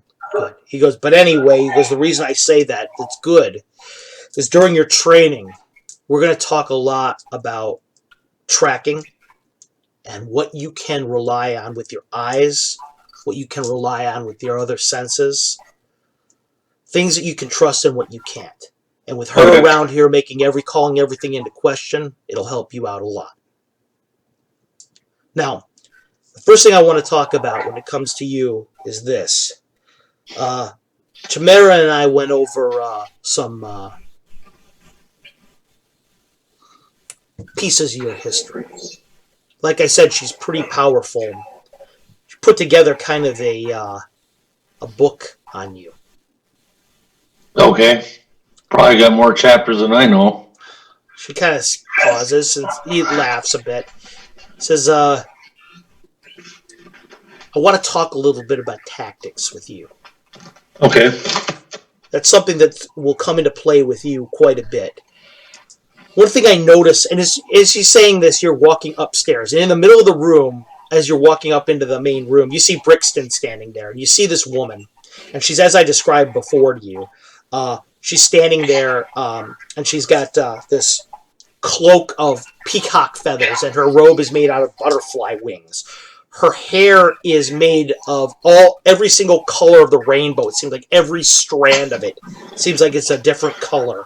Her skin is, in one light, pale. In another light, it's dark. In another light, it's like a droz. In another light, it's very strange. When you look at her, you could kind of turn your head and look at her again, and she seems to be somebody totally different. But on the table in the room with you is a portion of the gear that you guys brought to her. Okay. And not all of it though. Not all of it. And the serpent looks over it. He kind of gives her a nod. Looks over at you, Ariane. Just kind of gives you a nod too. She looks over at you, Ariane, and says, "Good morning, Mr. Marquesas. Morning. Vincent and I were just discussing your magical treasure and your payment for your training. I think this is a good time as any to relate the conclusions to which I've come." That'd be good. John Paul. Yes, sir. You're outside with walking with Tor. Mm-hmm. How much of his story are you going to tell him? Oh, thanks very much. I appreciate it, Mean Keb. Magnus, what are you gonna? How much are you gonna tell him? Are you gonna tell him the whole truth? I'm just going to talk about my time with the arena and go into how, I had such a great group, things were great, and then I had a fall from grace, and then I got put back into grace, and how much I appreciate these guys I'm with now. They've given me a real sense of belonging and purpose. Anything like before arena time in the arena city, I probably won't go much into. And I don't think that I'd have much time more than that anyway. Right. The old man sits on a rock on the shore, kind of off his big long piece of slate. Kind of gestures for you to sit down with him. The surf is pounding up against the rocks. Salt spray is everywhere. It's very, very cold. A rime in the air. You can see the fog, the light filtering in It's almost like when you're underwater and you can see the pillars of light coming through the gloom of the water towards you. Well, this is filtering from the clouds above down on you. It gives you this weird, inconsistent kind of gloaming around you. No. I need to stand. I've been on a ship for a while and not ready to sit yet, but this. He breathes in just long and deeply and says, This feels like the fishing villages near home on the shore. Only thing missing, ice crystals forming in my beard and snow raining into my hair. Soon, John Paul. He says, the weather is turning right now. It's getting colder, you know. Yes. Soon, the air, he goes, it'll be full of snow. Father Winter, I hear him hissing in breath, taking it in, getting ready to breathe it out. Am I right? He grins kind of broadly. He says, indeed, Vatun is present in every piece of snow, in every snowflake. He says, just as Lendor controls the movements of the snow and the passage of time, soon you will know these things acutely well. It's good that you can appreciate them, Jean Paul. Hey, thank you so much for joining. For some reason my crow has become very small. I don't know what happened there. That was unfortunate. But he looks over at you and says, "Yeah, I expect that one day you may feel differently. You see, before you tell me any more about yourself, perhaps I should tell you about myself. Please. And why it is that I am here." Oh, thanks so much, Jay. I really appreciate it. I didn't even know. That's awesome. I was born a long, long way away. He looks over towards the west. He says, 2,000 years ago, to be exact. Exactly. Like, John Paul just spins around and looks at him. He smiles. He says, I know it is difficult to consider, but let me explain. 2,000 years ago, I lived in the Sol Imperium. It was a majestic place, full of wonder and magic. We lived in a great basin, and it was green and beautiful. Things were growing. The animals, they grew strong and proud.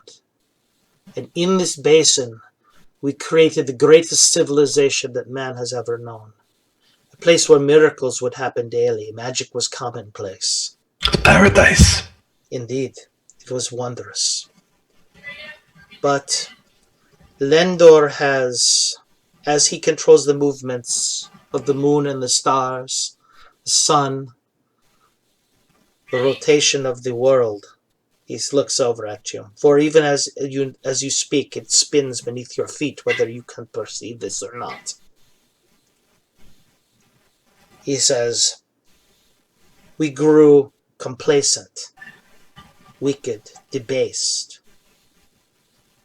Comfort was at our fingertips. Convenience was at our fingertips. And soon we forgot the lessons that made us grow great and strong. We forgot the old ways. We became soft. We became angry. We became unkind and cruel. And in the days that would follow, the Sul Empire became a very, very ugly place. Across the mountains from us were an ancient people called the Beklunish. They had an empire too, great and strong and powerful, but in their own way, rotting from the inside. We made war with one another, not because one of the other had something we coveted so much. We made war because of hate itself. We made war because none could accept the fact that they were not the strongest or the greatest, the most powerful. Pride. and armies clashed in the mountains between the two of us. Deaths by the thousands. And meanwhile, in our great cities, our emperor and their emperor, they ate and they drank and they sang their songs. And they did not understand what would come, the inevitability of what would one day come. Because, just as happens in all wars, we began to develop weapons to destroy one another, greater, more powerful, to slaughter our enemies. And one day, the greatest of all our magi, a man named Slorotin the Great, the last Sul Mage of Power, created a terrible spell that he called the Invoked Devastation. This would wipe the Sul Empire from the face of Earth forever, or the Baklunish Empire from the face of Earth forever. There is no honor in that. Yes, so you say. But Slorotin was a wise man. Slorotin knew that sometimes when something has grown cancerous, it must be cut out. Like a bad wound. He nods. And so he gave to our emperor the means of our salvation and our destruction at the same time. He knew our emperor would use it. But yet, Slorotin did not participate in the right to bring about the spell himself. Instead, he called to his banner Prince Zelifar, the son of the emperor, who was a great man, who understood that we rushed headlong to destruction with our enemies. He gathered to himself many, many tribes of Sul that he knew were not so debased, not so degenerate. Together, they flew across the mountains to the east. So powerful was Slorotin the Great that he created a tunnel in the Hell Furnace Mountains 1,000 miles long with one spell, ripping the stones from the firmament of the earth and creating a great tunnel by which he could lead in a mighty exodus our people, those who would survive of the Sul Empire, to the east. In but days, the emperor found out about the departure of his son. He called him a traitor to the cause. He rallied 3 tribes to themselves, to which those 3 rallied 3 more tribes. And he called them the Houses of Pursuit. He sent them after his son to bring him to justice. And in his arrogance, ordered his magi of power to call forth the invoked devastation. Not only would his son be brought to justice, but their enemies in the Baklunish would be destroyed forever. But you understand, the Baklunish were wise themselves. They consorted with genies, powerful creatures, elemental creatures. They knew of the weapon that we had created, and they had created their own. And just as the invoked devastation would raise their empire, shaking it to its foundation, sowing it with salt, destroying it for thousands of miles, mothers, children, destroyed, fathers screaming for their lands, destroyed, as if they never were. Their magi, with their last dying breath, called forth the rain of colorless fire. It would rain down upon the Sul Empire, and it would burn it. Everything burned. Our great, lush empire in the basin would burn. Our animals, proud and strong, would burn. Oh, thanks so much, Greyhawk Mike. I really appreciate it. Everything would burn. But you see, John Paul Kortson, I would not see it. Because I walked at the side of Sclerotin and at the side of Prince Zalafar. The day that we left the Sul Empire, the day I turned my back on the land of my birth, I would never see our empire in its glory again. No, You did not see our empire in its decay again. Yes. I clap him on the shoulder. And he touches yours as well. He says, you see, predating the cataclysm, I have gone by many names. Because, you see, when I was born of a mortal woman and our god Cord, the god of strength and might, who comes to our world, graces it with his presence. There, the destroyer of dragons, the prince of power. He comes and he smiles upon his subjects. And like you and I, he grins, he is no stranger to the pleasures of flesh. He laughs a bit. But after I had lived 150 years and did not age, you see, there were those in my village that thought me cursed, perhaps a vampire. They tried to kill me. And so I changed my name. I changed what I looked like. And I moved on. And on. And on. And I had lived several lifetimes in that way. Until I walked to the side of Sclerotin into this beautiful Flanaess, walking across the entire breadth of its face to end up where I stand now, upon the Thilronian Peninsula, or an island at least adjacent to it. I watched Sclerotin destroy an entire house of pursuit behind us. Thousands of men and women, warriors mighty and powerful. I watched him rain death upon them. I watched as one of the houses of pursuit broke to the north in terror. They would call themselves Ziai.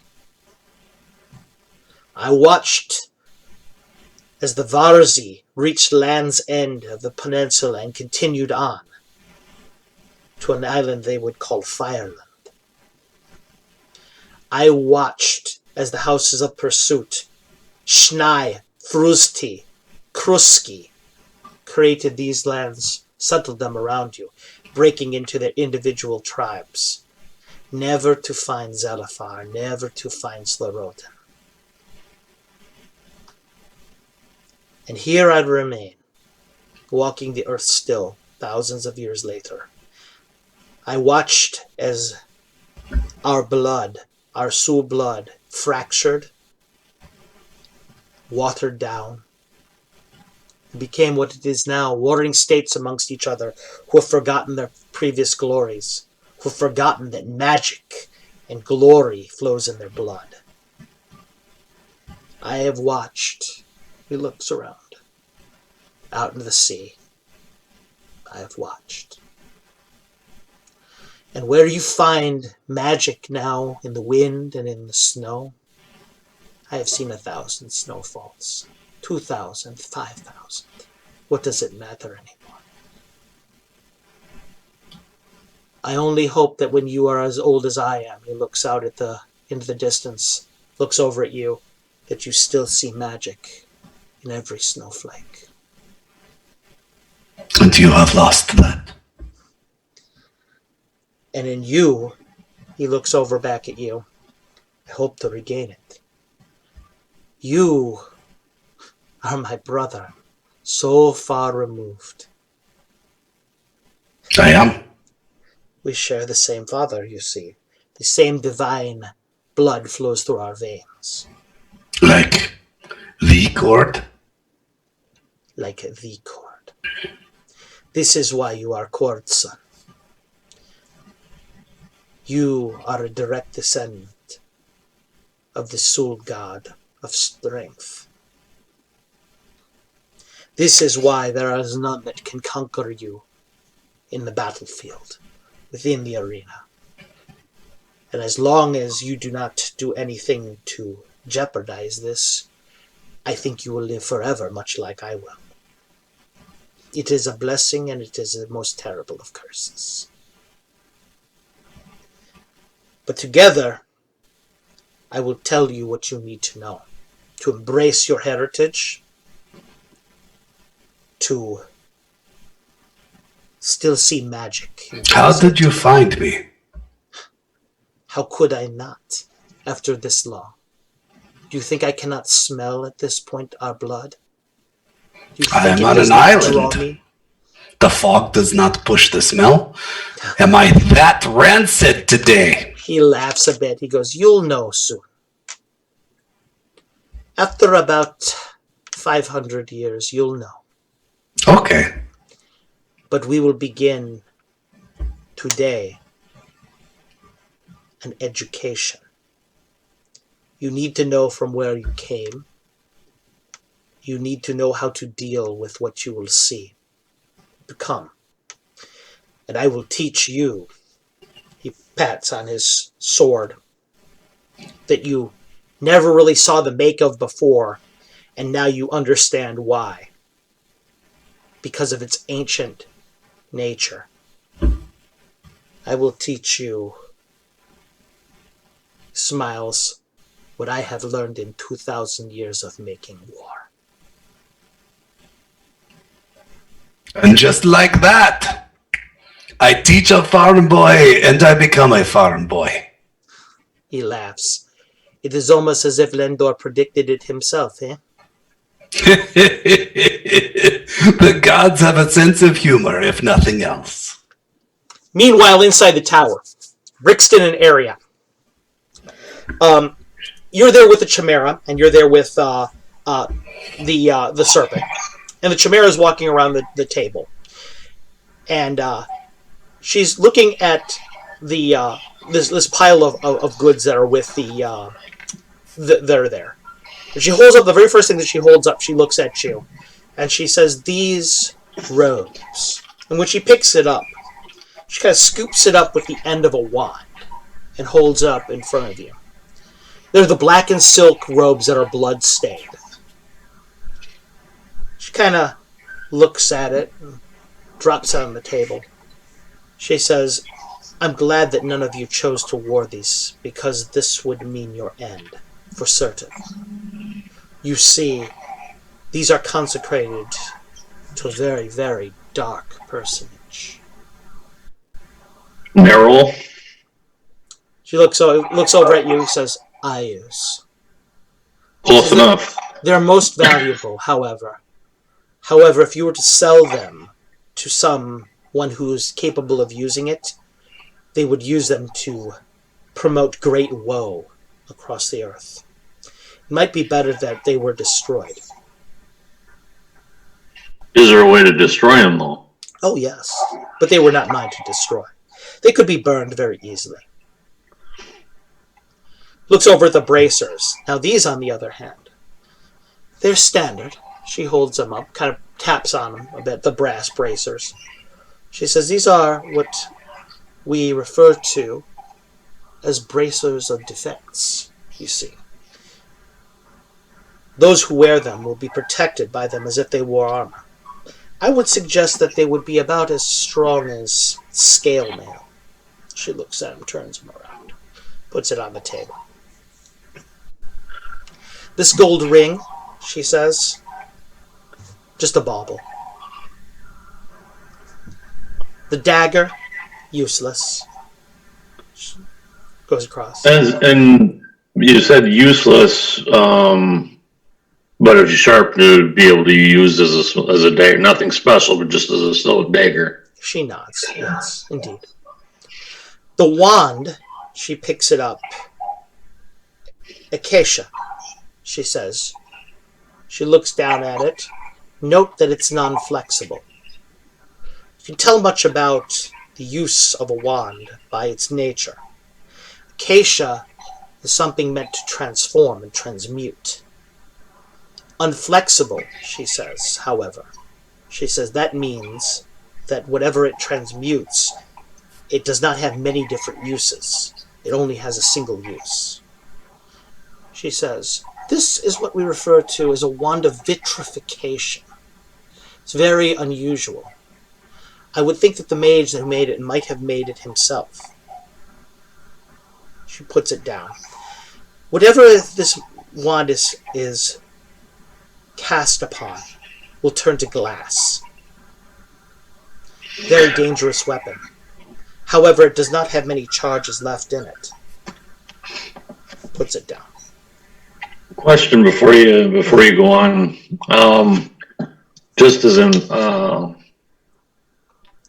aside, in one of our travels, we ran across somebody who had their arm turned to obsidian glass. Mm-hmm. Would this have done something like that? She looks at you and she says, I believe it could, yes. Okay. By the way, I'm also, Ari, I'm going to give your character 50 bonus experience points for remembering that. That's a pretty good detail that you remembered. You'll note, she says, that I have left aside the other pouch that he carried with him. But this bloodstone, she points the acacia wand at it, taps it a couple times. She says, this is known as a Dwemer stone. It's very rare. In the Great Kingdom in places, my understanding is that they are found sometimes in riverbeds. Oh, the bloodstone? Yes. Here?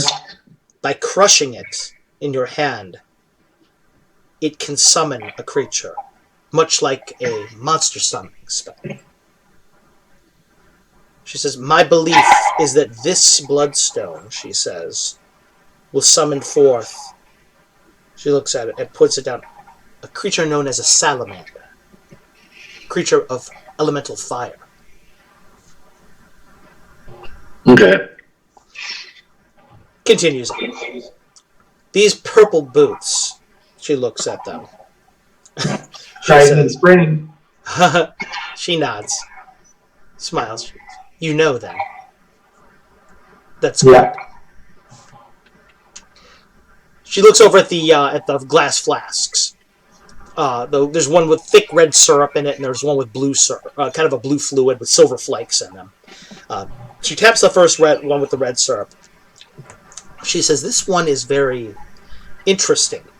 She says, it is clear to me that it's a potion of heroism. However, whoever distilled it, and it's possibly the mage himself that distilled this, it was done with the blood of elves in it.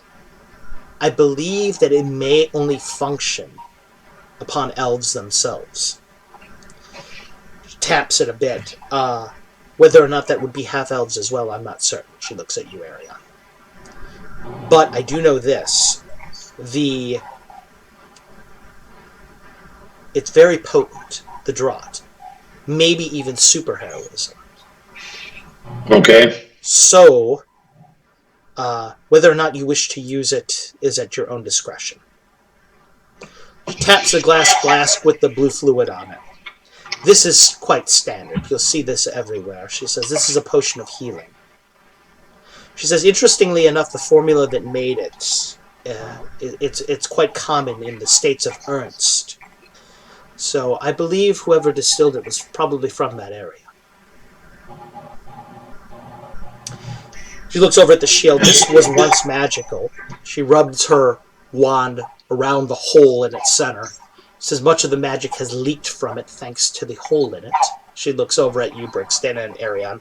I'm not sure who was capable of punching a hole in this magical shield, but whoever did it must have been immensely strong.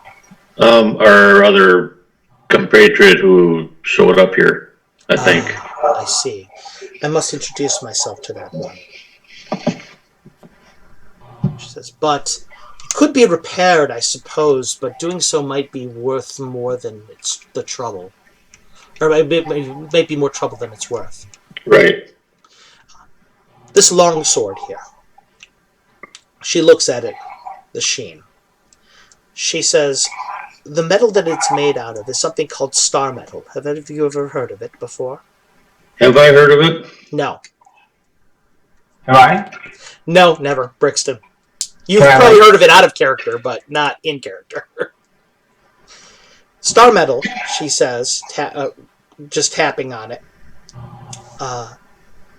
is the yield of a falling star. But there is something you should know about star metal.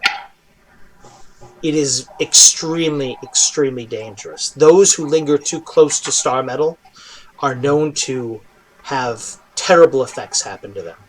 Hair falls out. Their life becomes shortened dramatically.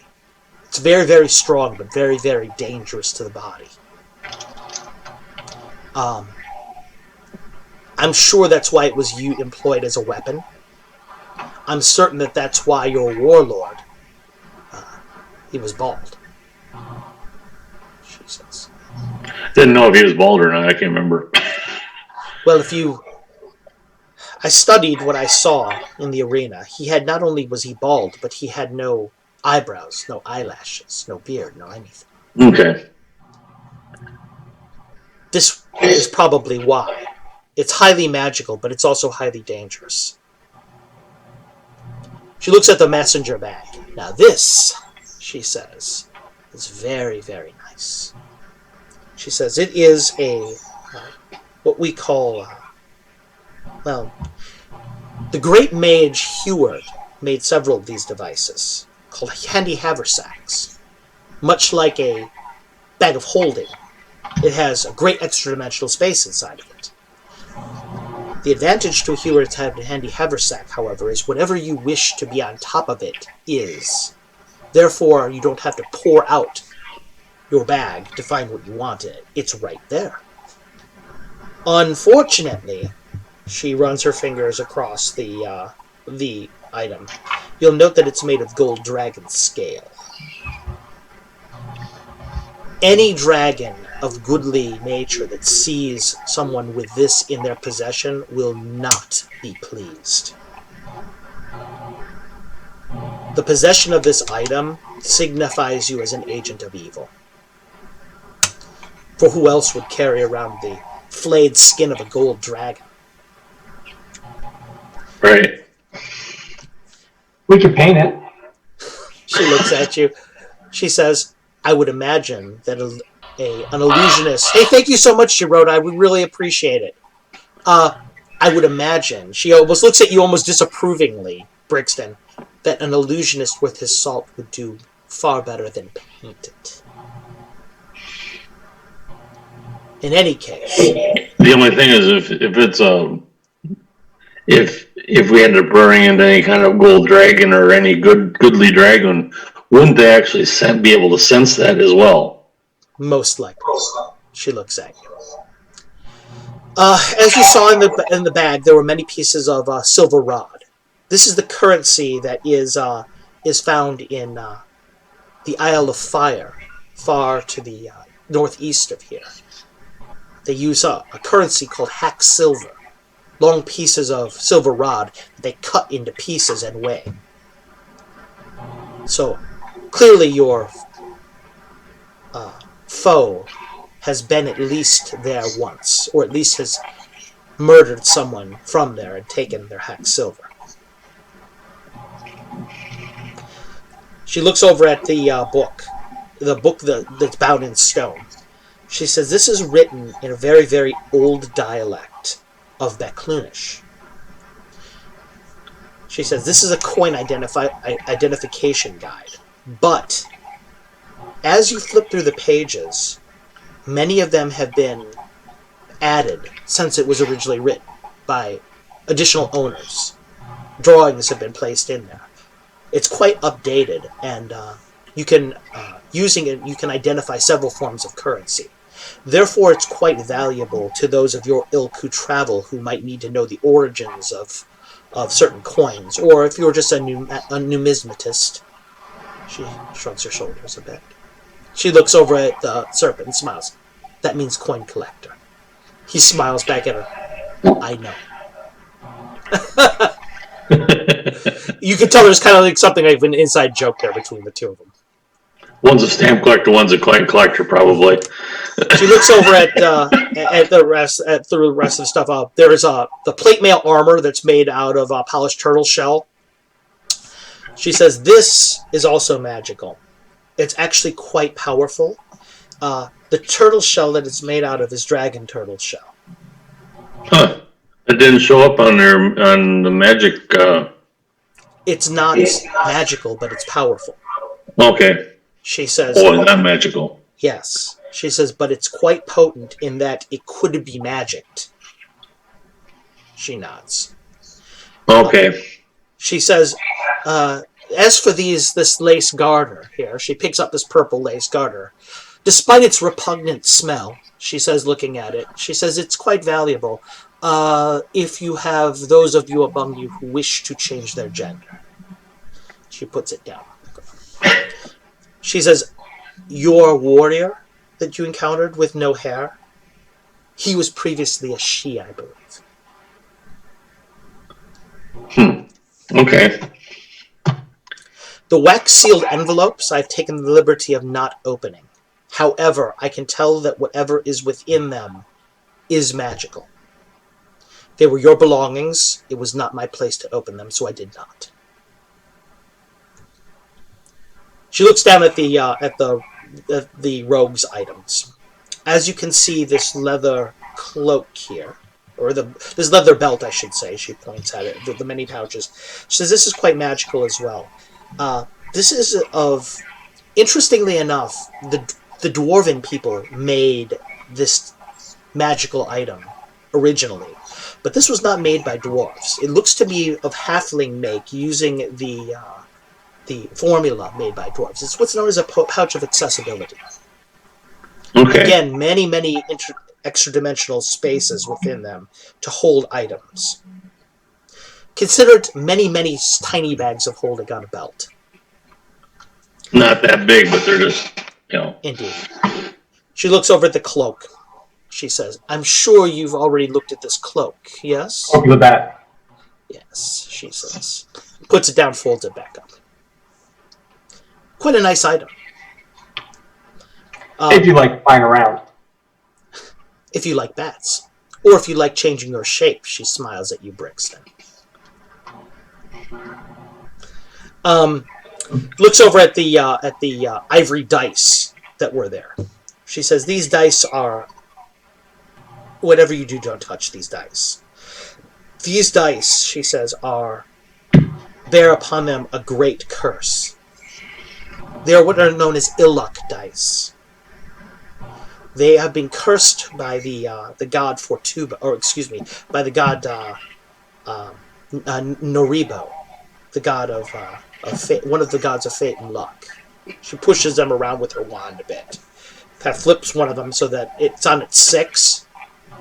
And Brixton, you watch the thing tumble over again back onto 1. Oh. So what happens if you touch them? The ill luck within the dice is transferred to you. But there is a interesting phenomenon with these. Those who touch you subsequently also need worry about their luck being changed. You see, it pays it forward. Now, I believe that these were given to a gambler that fell afoul of its creator, that was part of a larger organization, perhaps an illegal gambling organization, that they wanted to destroy from within. I have a question. Mm-hmm. He might be able to answer. Now, this is just, say somebody grabs it, they don't transfer it to inanimate or anything like that? Oh no, that's why I'm pushing it around with my wand. yeah, you can. I put was them just dice curious. on. I was wondering if you could almost, if somebody was able to use this with a sling. She says, Would I they be- think what would have to happen is they would have to pick them up of their own volition. Oh, okay. So you can't use it as a cursing. No. However, if employed properly as a trap, many magi throughout history have, in fact, more or less the entire reason that cursed items are made they're made by magi to use as traps within their own home. Right. So, this is probably a good employment of such an item. Yeah. She looks over at the leather armor or the daggers. She says, "These daggers, which are made in the long elven style, as you can see,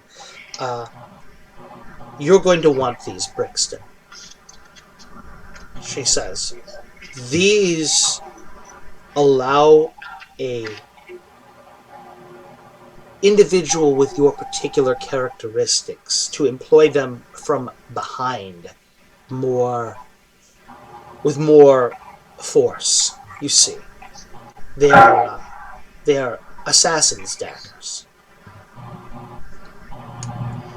She says, "Those who you would backstab with them need fear for their life greatly." She looks at the sling. As I told you before, these are useless. The leather armor here, she says, was once magical, but the magic has leaked from them through the cuts, unfortunately. It was once probably quite powerful. It might be worth repairing. She looks at you. But finding someone to repair them, it might be difficult. Was there that ancient stone arrowhead in there? Did she look at that? Yeah, she's... did I skip that? Oh, yeah, I did skip that. Sorry about that. Yeah, she looks at the ancient stone arrowhead. She says, "This particular item is quite evil. However, that does not mean that you might not be able to use it. If you soak this arrowhead in the blood of a sentient creature, the next 3 arrowheads you touch with it will act as arrows of slaying against that creature. For example, were you to soak it in the blood of an orc, arrows of orc slaying. If you were to soak it in the blood of a human, arrows of human slaying. You can guess which one your friend used it most commonly against. However, I believe there to be several, the charges within it to be low at this point. Probably it might only affect as many as 9 more arrowheads." Now, a question with this.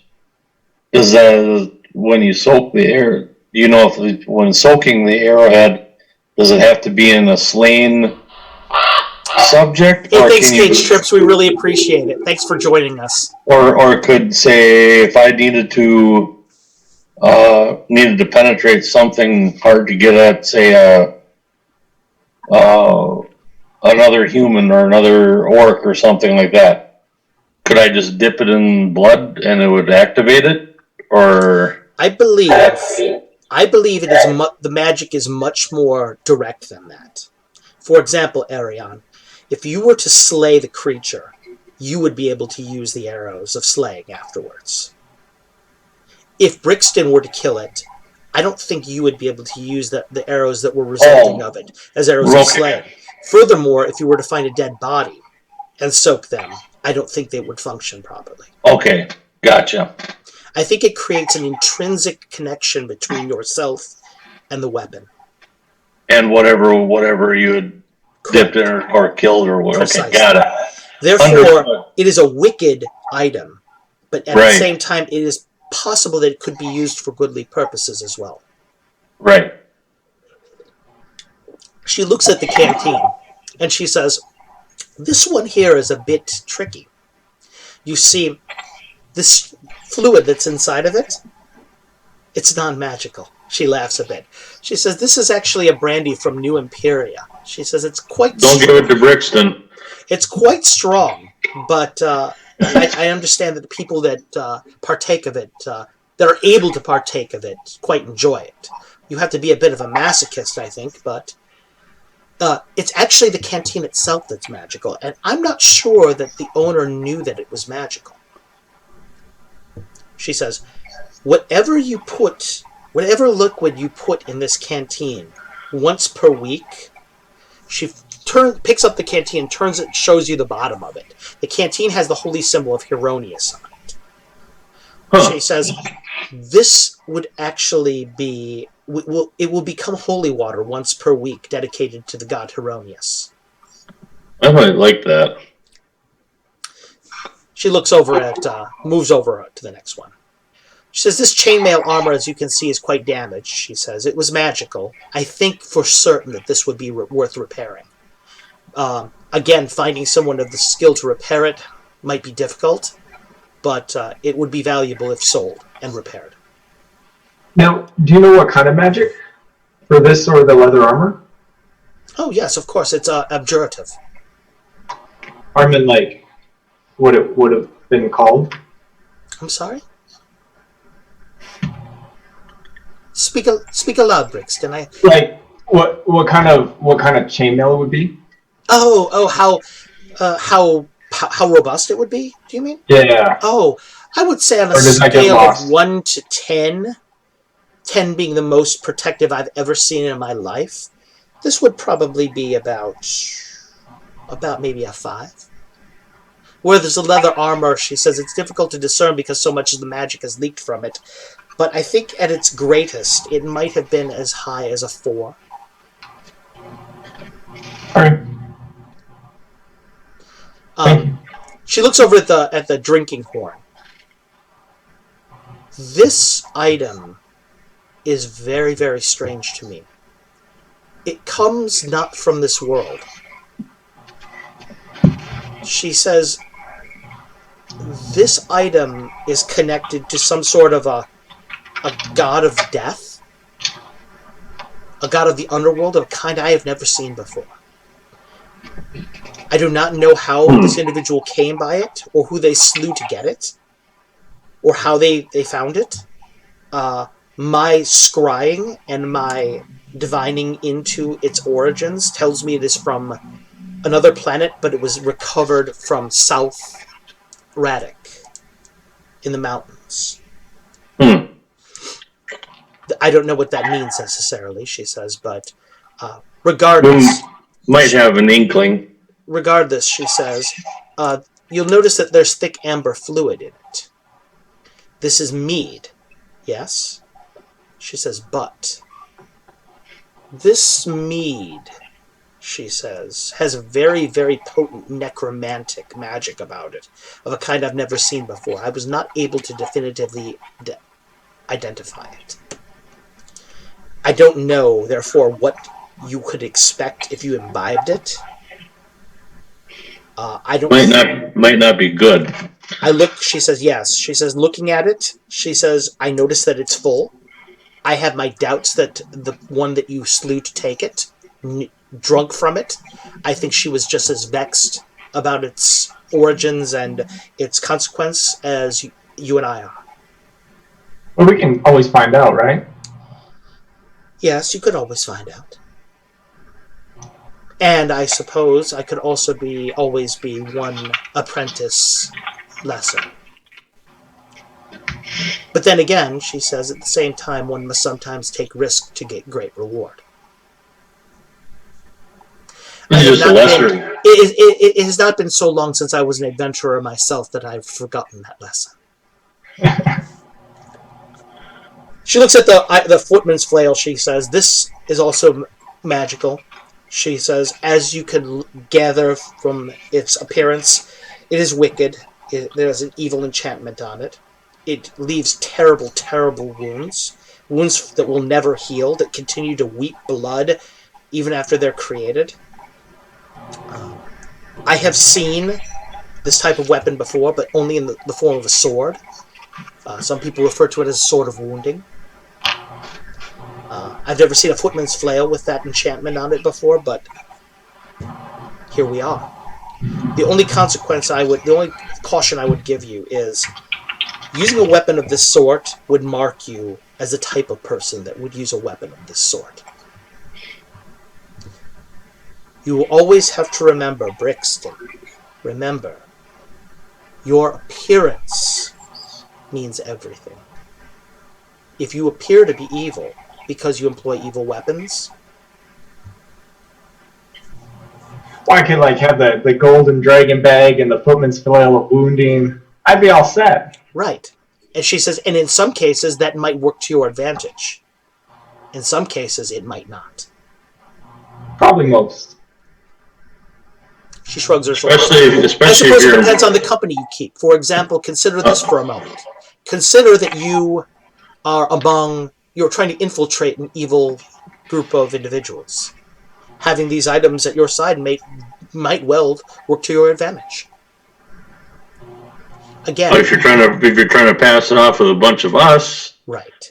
Again, remember, reality is shaped by perception, and you control reality. Now, as I was saying, she looks over at the flasks of the deep red fluid. This also is the same potion that I identified above.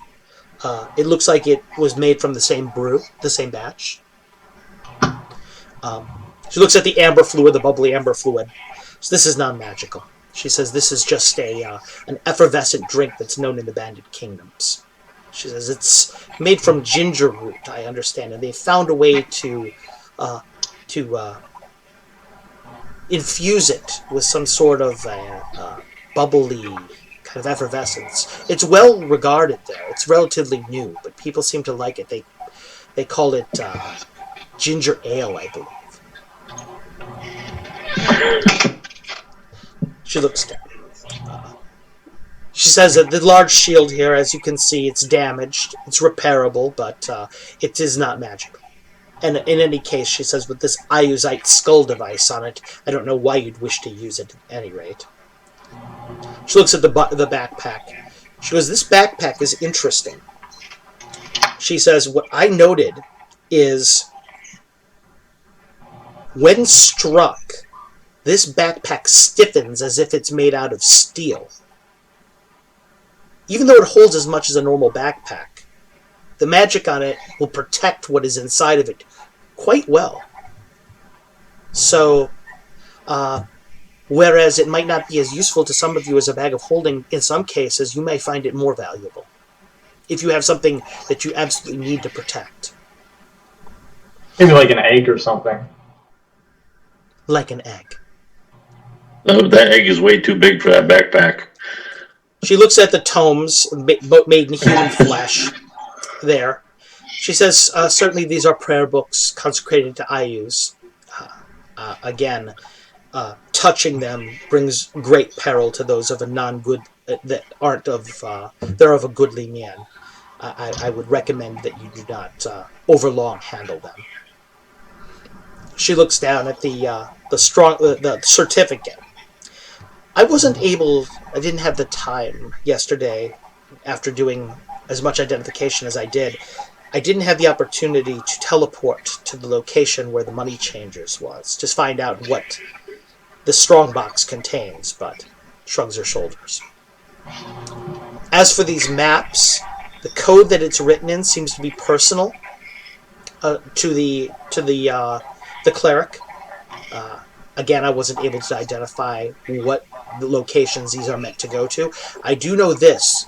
This first map, she says, whatever this rune at the bottom here is, this seems to match a location within the realm of the Scarlet Brotherhood, of which I am familiar. The serpent just kind of groans a little bit. He says, I know why you're familiar with that one. She rolls her eyes a bit. She says, yeah, I have very... my memories of that day are not very good. Looking down a little bit farther, she says, and then there's this. She looks at the gold-dipped human skull. This item should be destroyed at all cost. This is a most profane object. It is a symbol of the might of Ius, his earthly might. It is a symbol of his dominion over the world. It is capable of many feats of magic, but to use any of them, I fear two things would happen. To use it and not to be a worshipper of Ius, I suspect that it might summon a demon to take it back. I also think, she says, that it may very well turn your alignment to evil. Now, is that the necklace? No, it's the gold dip human skull. That's a skull. The skull. She says it is capable of many, many powerful feats of magic. The only question is... Hey, thanks, Lord Grendelwolf. It's great to see you again, man. The only question I have about this skull, she says, is if you were to destroy it, it is entirely possible that Ayuz himself would know it was destroyed. Whoever this cleric was in his esteem to some degree. I was wondering about that particular point, just in case took it upon ourselves to get rid of that. She says, and the robes all at the same time. That might, it's like, bring his attention to it. It's very, very possible. Just as this medallion, she kind of glances over at Brixton. I believe that this medallion, it clearly can project the image of an individual to some distance. However, it also seems to be used as a communication device between Doraka, where Ayuz himself sits in his throne. He wasn't there when I visited. And the medallion. Thank the spirits for that. Would there be a safe way to dispose of these 3 items in question? I do not know. Is there a way to disconnect the communication from the necklace? When you consider the fact that Ayuz is a god in his own right, who counts the prime material plane on which we stand as his home plane, I doubt that there are many forces that are capable of severing his magic conclusively. He holds sway here. Involving yourself in his affairs comes with great peril in and of itself. Yeah, but sometimes it's worth it, the serpent says. Cuts in. She looks back at him and she says, and you are biased. And you can tell right away that there is a serious philosophical difference right there between the two of them. Because you could. She looks at the serpent and finishes. She says, "Remember where you were 6 months ago." And he just kind of looks away a bit. A question going back to the thief stuff here. I asked her about what is Rook Roost? Do you know exactly what that is? Yeah, Rook Roost is it's a port town in the Bandit Kingdoms. Okay, it is a den of iniquity and backstabbing. She says it is one of the more foul places I can imagine. Okay. It's also a great place to go if you need information, the serpent says. Well, I was wondering, how much would a deed for a property there be worth? Well, it depends on what the property is. She looks over at you. She says there's a lot of ramshackle places in there, but there's also bandit princes that live there. I think the harder thing than owning a property in Rook Roost is keeping it.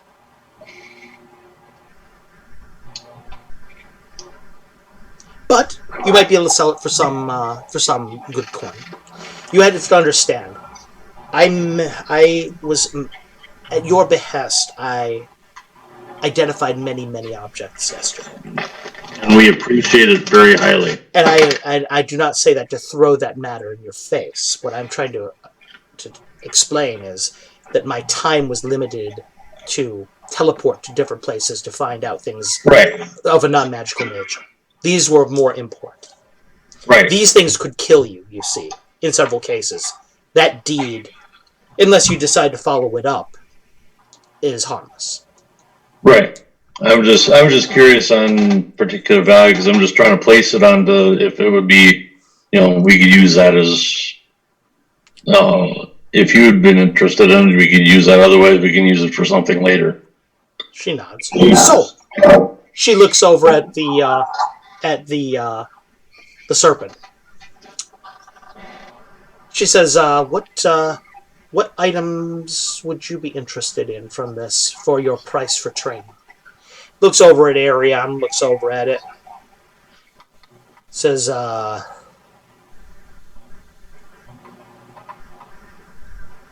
If you ask me, he says, could you make those boots any less smelly? Could you change the color? She shakes her head. No, they're intrinsic to the magic. There's nothing wrong with that color. He looks over at you. He says, beauty's in the eye of the beholder, right? Or the beholder's bane, I guess. He says, why don't, goes, how about the daggers then? No, I don't want those.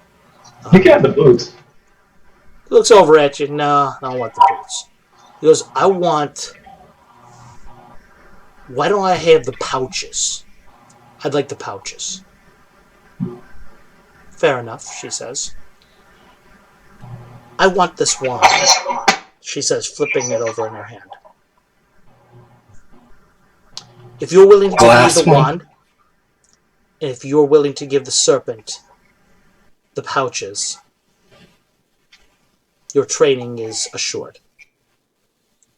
I have no problem with that. What do you say, Brixton? I mean, almost seems like a no-brainer. There is one matter that you have to resolve, though. Which is? These are not strictly yours to give. She looks out at the door. They're not, no. She says there's another member of your group here that fought and shed blood for these. I think it would be wise to comport with your friend before you were so recklessly giving away his belongings. You see, I have no problem. The man that he speaks to out there is powerful enough that I fear his wrath should he feel his kin to be cheated.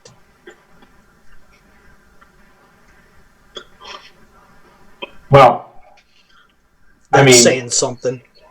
She said, the serpent says. We should, can you bring him in? She says, why don't you go and bring him in instead? Can you make sure the door stays open? Of course. I'm going to go, but I'm not supposed to talk to the other guy. Got to stay away from him, right? I don't want you to talk to him because I don't want you to give him any reason to be upset with us. Have your communication with him be as minimal as possible. You may speak to him. If he addresses you directly, I expect you to speak with him because you won't be rude to him. I understand. She nods. All right, well, is now he fetch allowed your to friend. die? Okay. I'm going to go... Brixton, you're out there walking through the fog and the mist, and you see silhouettes on the shore, on the rocks. The storm, the waves are crashing in on the rocks, and you see the two of them talking. Seems like there's kind of this melancholy in the air between the two of them. You've realized that you've walked in on a very serious discussion. Do I see him? John Paul, you see him only when Tor is talking, and he kind of pauses when his trail is finished. He says, "I see that we have some company." Ah! He's looking out into the little one. Come! It is story time. He smiles over at you, Brixton. You walk over. John Paul is here. John Paul. When you've met him before and everything, you've noticed this before. But as you near him, it just really becomes evident how big this dude is and how big he is compared to you especially. This guy's shadow just swallows you up. He's a good 7'2", at least. Can I hide in his shadow? You probably could. Except I know you're there. You're walking up towards him, Brixton. John Paul! I pick him up and give him a hug like he's a 7-year-old kid. And I just let his legs swing to the side. Tor kind of looks at you too, like a he's pendulum. Bemused by it. Seems a little bit bemused by it. Brixton, he has this way. John Paul, or I should say, this Tor guy. He has these pale blue eyes, And when he looks at you, that same ancient beyond ancient quality that you saw in the Svirfneblin's eyes is in his. But yet there's a quality to them that he doesn't even just look at you. He seems to almost look right at your soul, it seems like. It is really disconcerting when he's just kind of not saying anything and just looking at you. Brixton Beholder's Bane, and I kind of do a bow. Tor Kordson. Ah, family. Close family. He looks over at you, Tor says, he says, I believe you have business. Am I right? He's looking at me. Yeah, am I correct, Beholder's Bane? You are. Do you guys want to accompany us into the tower? Mm-hmm. Sure. What are we doing? The man stands up. He's also just about as tall as Kordson when he stands up straight. These guys are just massive, both of them. I feel like they could draw and quarter me, no problem. Oh, yes. You figure that both of them are about as strong as a draft horse, both of them. And you've seen Kordson punch a hole in a shield that now you know was magical with his fist. You saw him put a hole in a shield. Now it's settling in on you. She identified that shield as being magical, and he put a hole in it with his fist.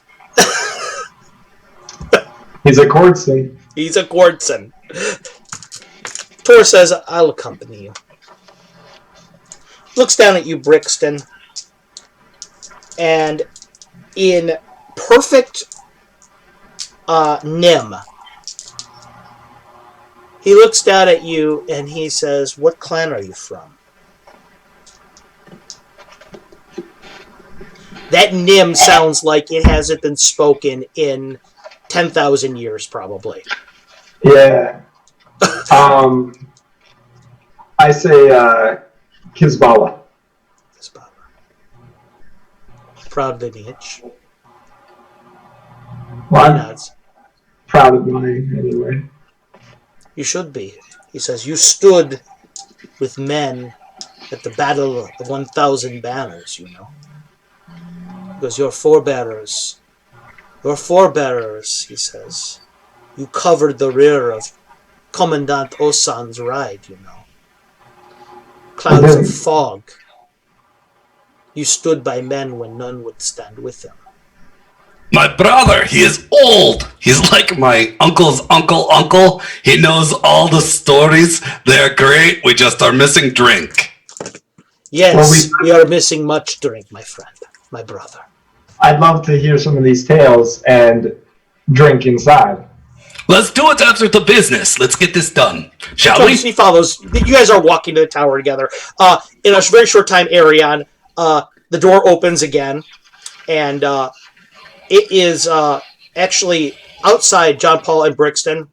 You're outside the door, and Tor looks at you. He says, let me. He reaches down, grabs the doorknob, pauses for a second. You see his knuckles kind of turn white, and he turns the knob. You hear stone grinding on stone inside the mechanism. You hear him mumble something under his breath that sounds like the name Dalt. And he opens the door slowly. And when he opens the door and reveals the inside, you see the Chimera there, and her eyes are fixed right on him. She looks a little paler. He looks over and he looks at you too. He says, after you.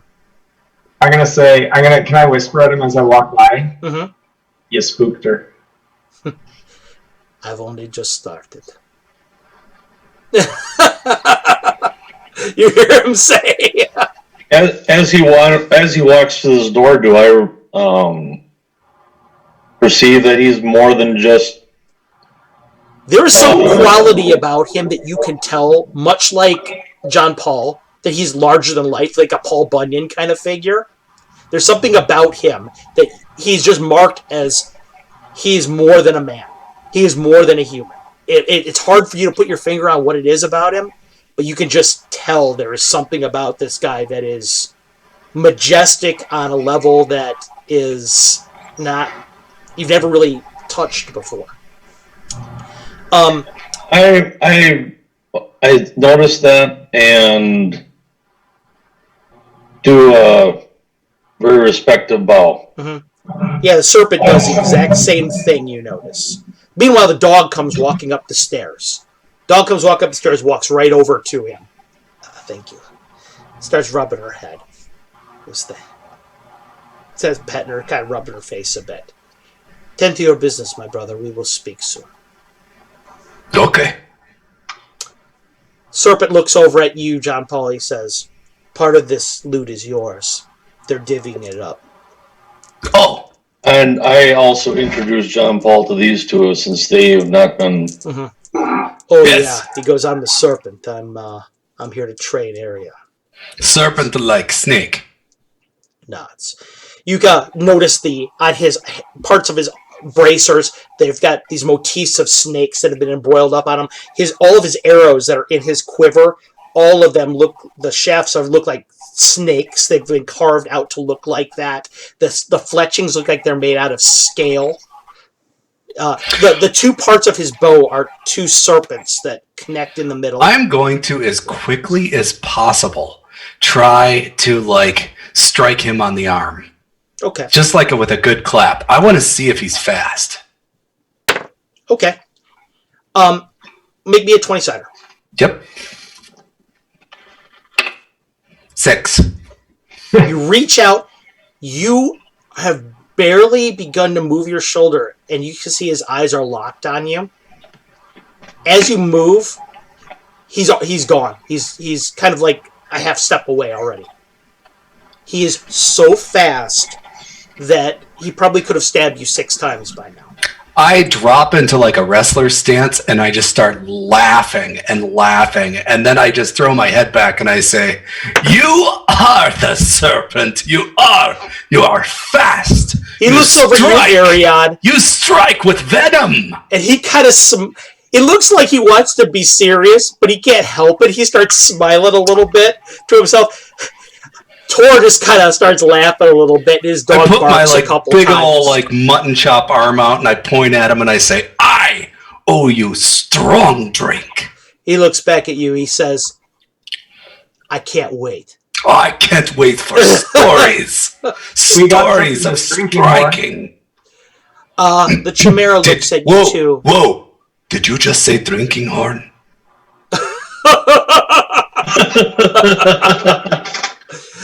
Did my ears deceive me? The Chimera looks at the three of you, and she says, "If I may, business then pleasure." You had to be at Dre. She looks over at you, and she says, "Our bargain is this, John Paul. This wand," and she looks over at the serpent. He says, "And these pouches. If you would be willing to give us that, then your training is assured." John Paul ineffectively affects a serious face, looks at her and says, "I was going to use wand for picking nose." She looks over at you. She smiles. She says, "Have you ever heard of a man with a glass jaw before?" This is something fragile, right? She nods. She says, "You might end up with a glass face." Apparently, you do not understand John Paul's humor yet. She puts Acacia down. She goes, "Oh, I understand it just fine," she says, "but I'm just warning you. Dangerous." She pats it. She says, "I've traveled with..." He claps his hands together. Okay, note to self. Do not have fun with Chimera. She looks over at Brixton. She smiles and looks back at you, Arion. What say you? One other question before we do any kind of... You're saying that there's another trainer for me? He's on his way. Okay. Everything is still on the table, pun intended, for that one as well. I suspect, knowing the person that is coming, that they will request one of the items that needs to be destroyed. Is that good or bad? It's good. That would be a good thing. One No. less thing. No, not if they take item and use it.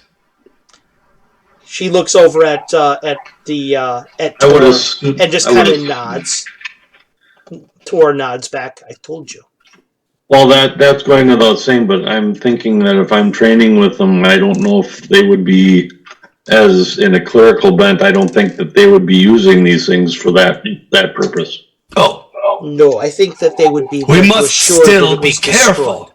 Well, We must yes. still be careful. We These must- things are not to be trifled with. The Chimera looks over at you and smirks a little bit. John Paul. She says, I have been sufficiently chastised, John Paul Cortson. He looks over his shoulders. By who? Cortson Tor just kind of laughs to himself. I'm shaking my head. Something kind of a little uneasily. So, are we going to get this going or what? He looks at you. Yes. Take the bags and the wand. Good. Nose is fine. Good. All right, then, he says, looks over at you, Ariane. Let's go outside. We've got work to do. Brixton, follow me. We also This is like a big table. we have work to do as well. How many things do I pick out? What are these things? Jump off. Yes. We'll sort our loot out later. Oh, okay. Yeah, but for now, probably don't touch any of it because there's some things you shouldn't drink on this table. Oh, The Like serpent I- looks at you, Ariane, and says, you know what? Before we go out and get to work, let's get a brew or two in this guy. yes. I was thinking. I gold- look at him and says, which guy are you talking about, John Paul or Brixton? Yes. Never's going to keep either of them out of trouble. He says, Three for me, one for him. No, I'm okay, and I tap where I keep my my brandy, and I say I have my own drink. So is Gold Skull spoken for? That would make great mug. It's one of the bad ones that you want to make sure is destroyed. Oh, like give you bad hangover? Oh, worse. Very bad hangover. Bad Yeah. hangover. One that would last your lifetime. Oh. Tor And then- claps you on the shoulder, John Paul. He says, let's go into the other room and have a drink while these two are trading. We have much Okay. to discuss still. Okay. Can I stop Thor and ask if he knows anything about the drinking horn? He looks over at it, picks up the drinking horn, and right before he was ready to touch it, you see the Chimera is about ready to say something. He picks it up and looks at it. He looks at you. Death. He puts it back on the table and continues to walk on his way.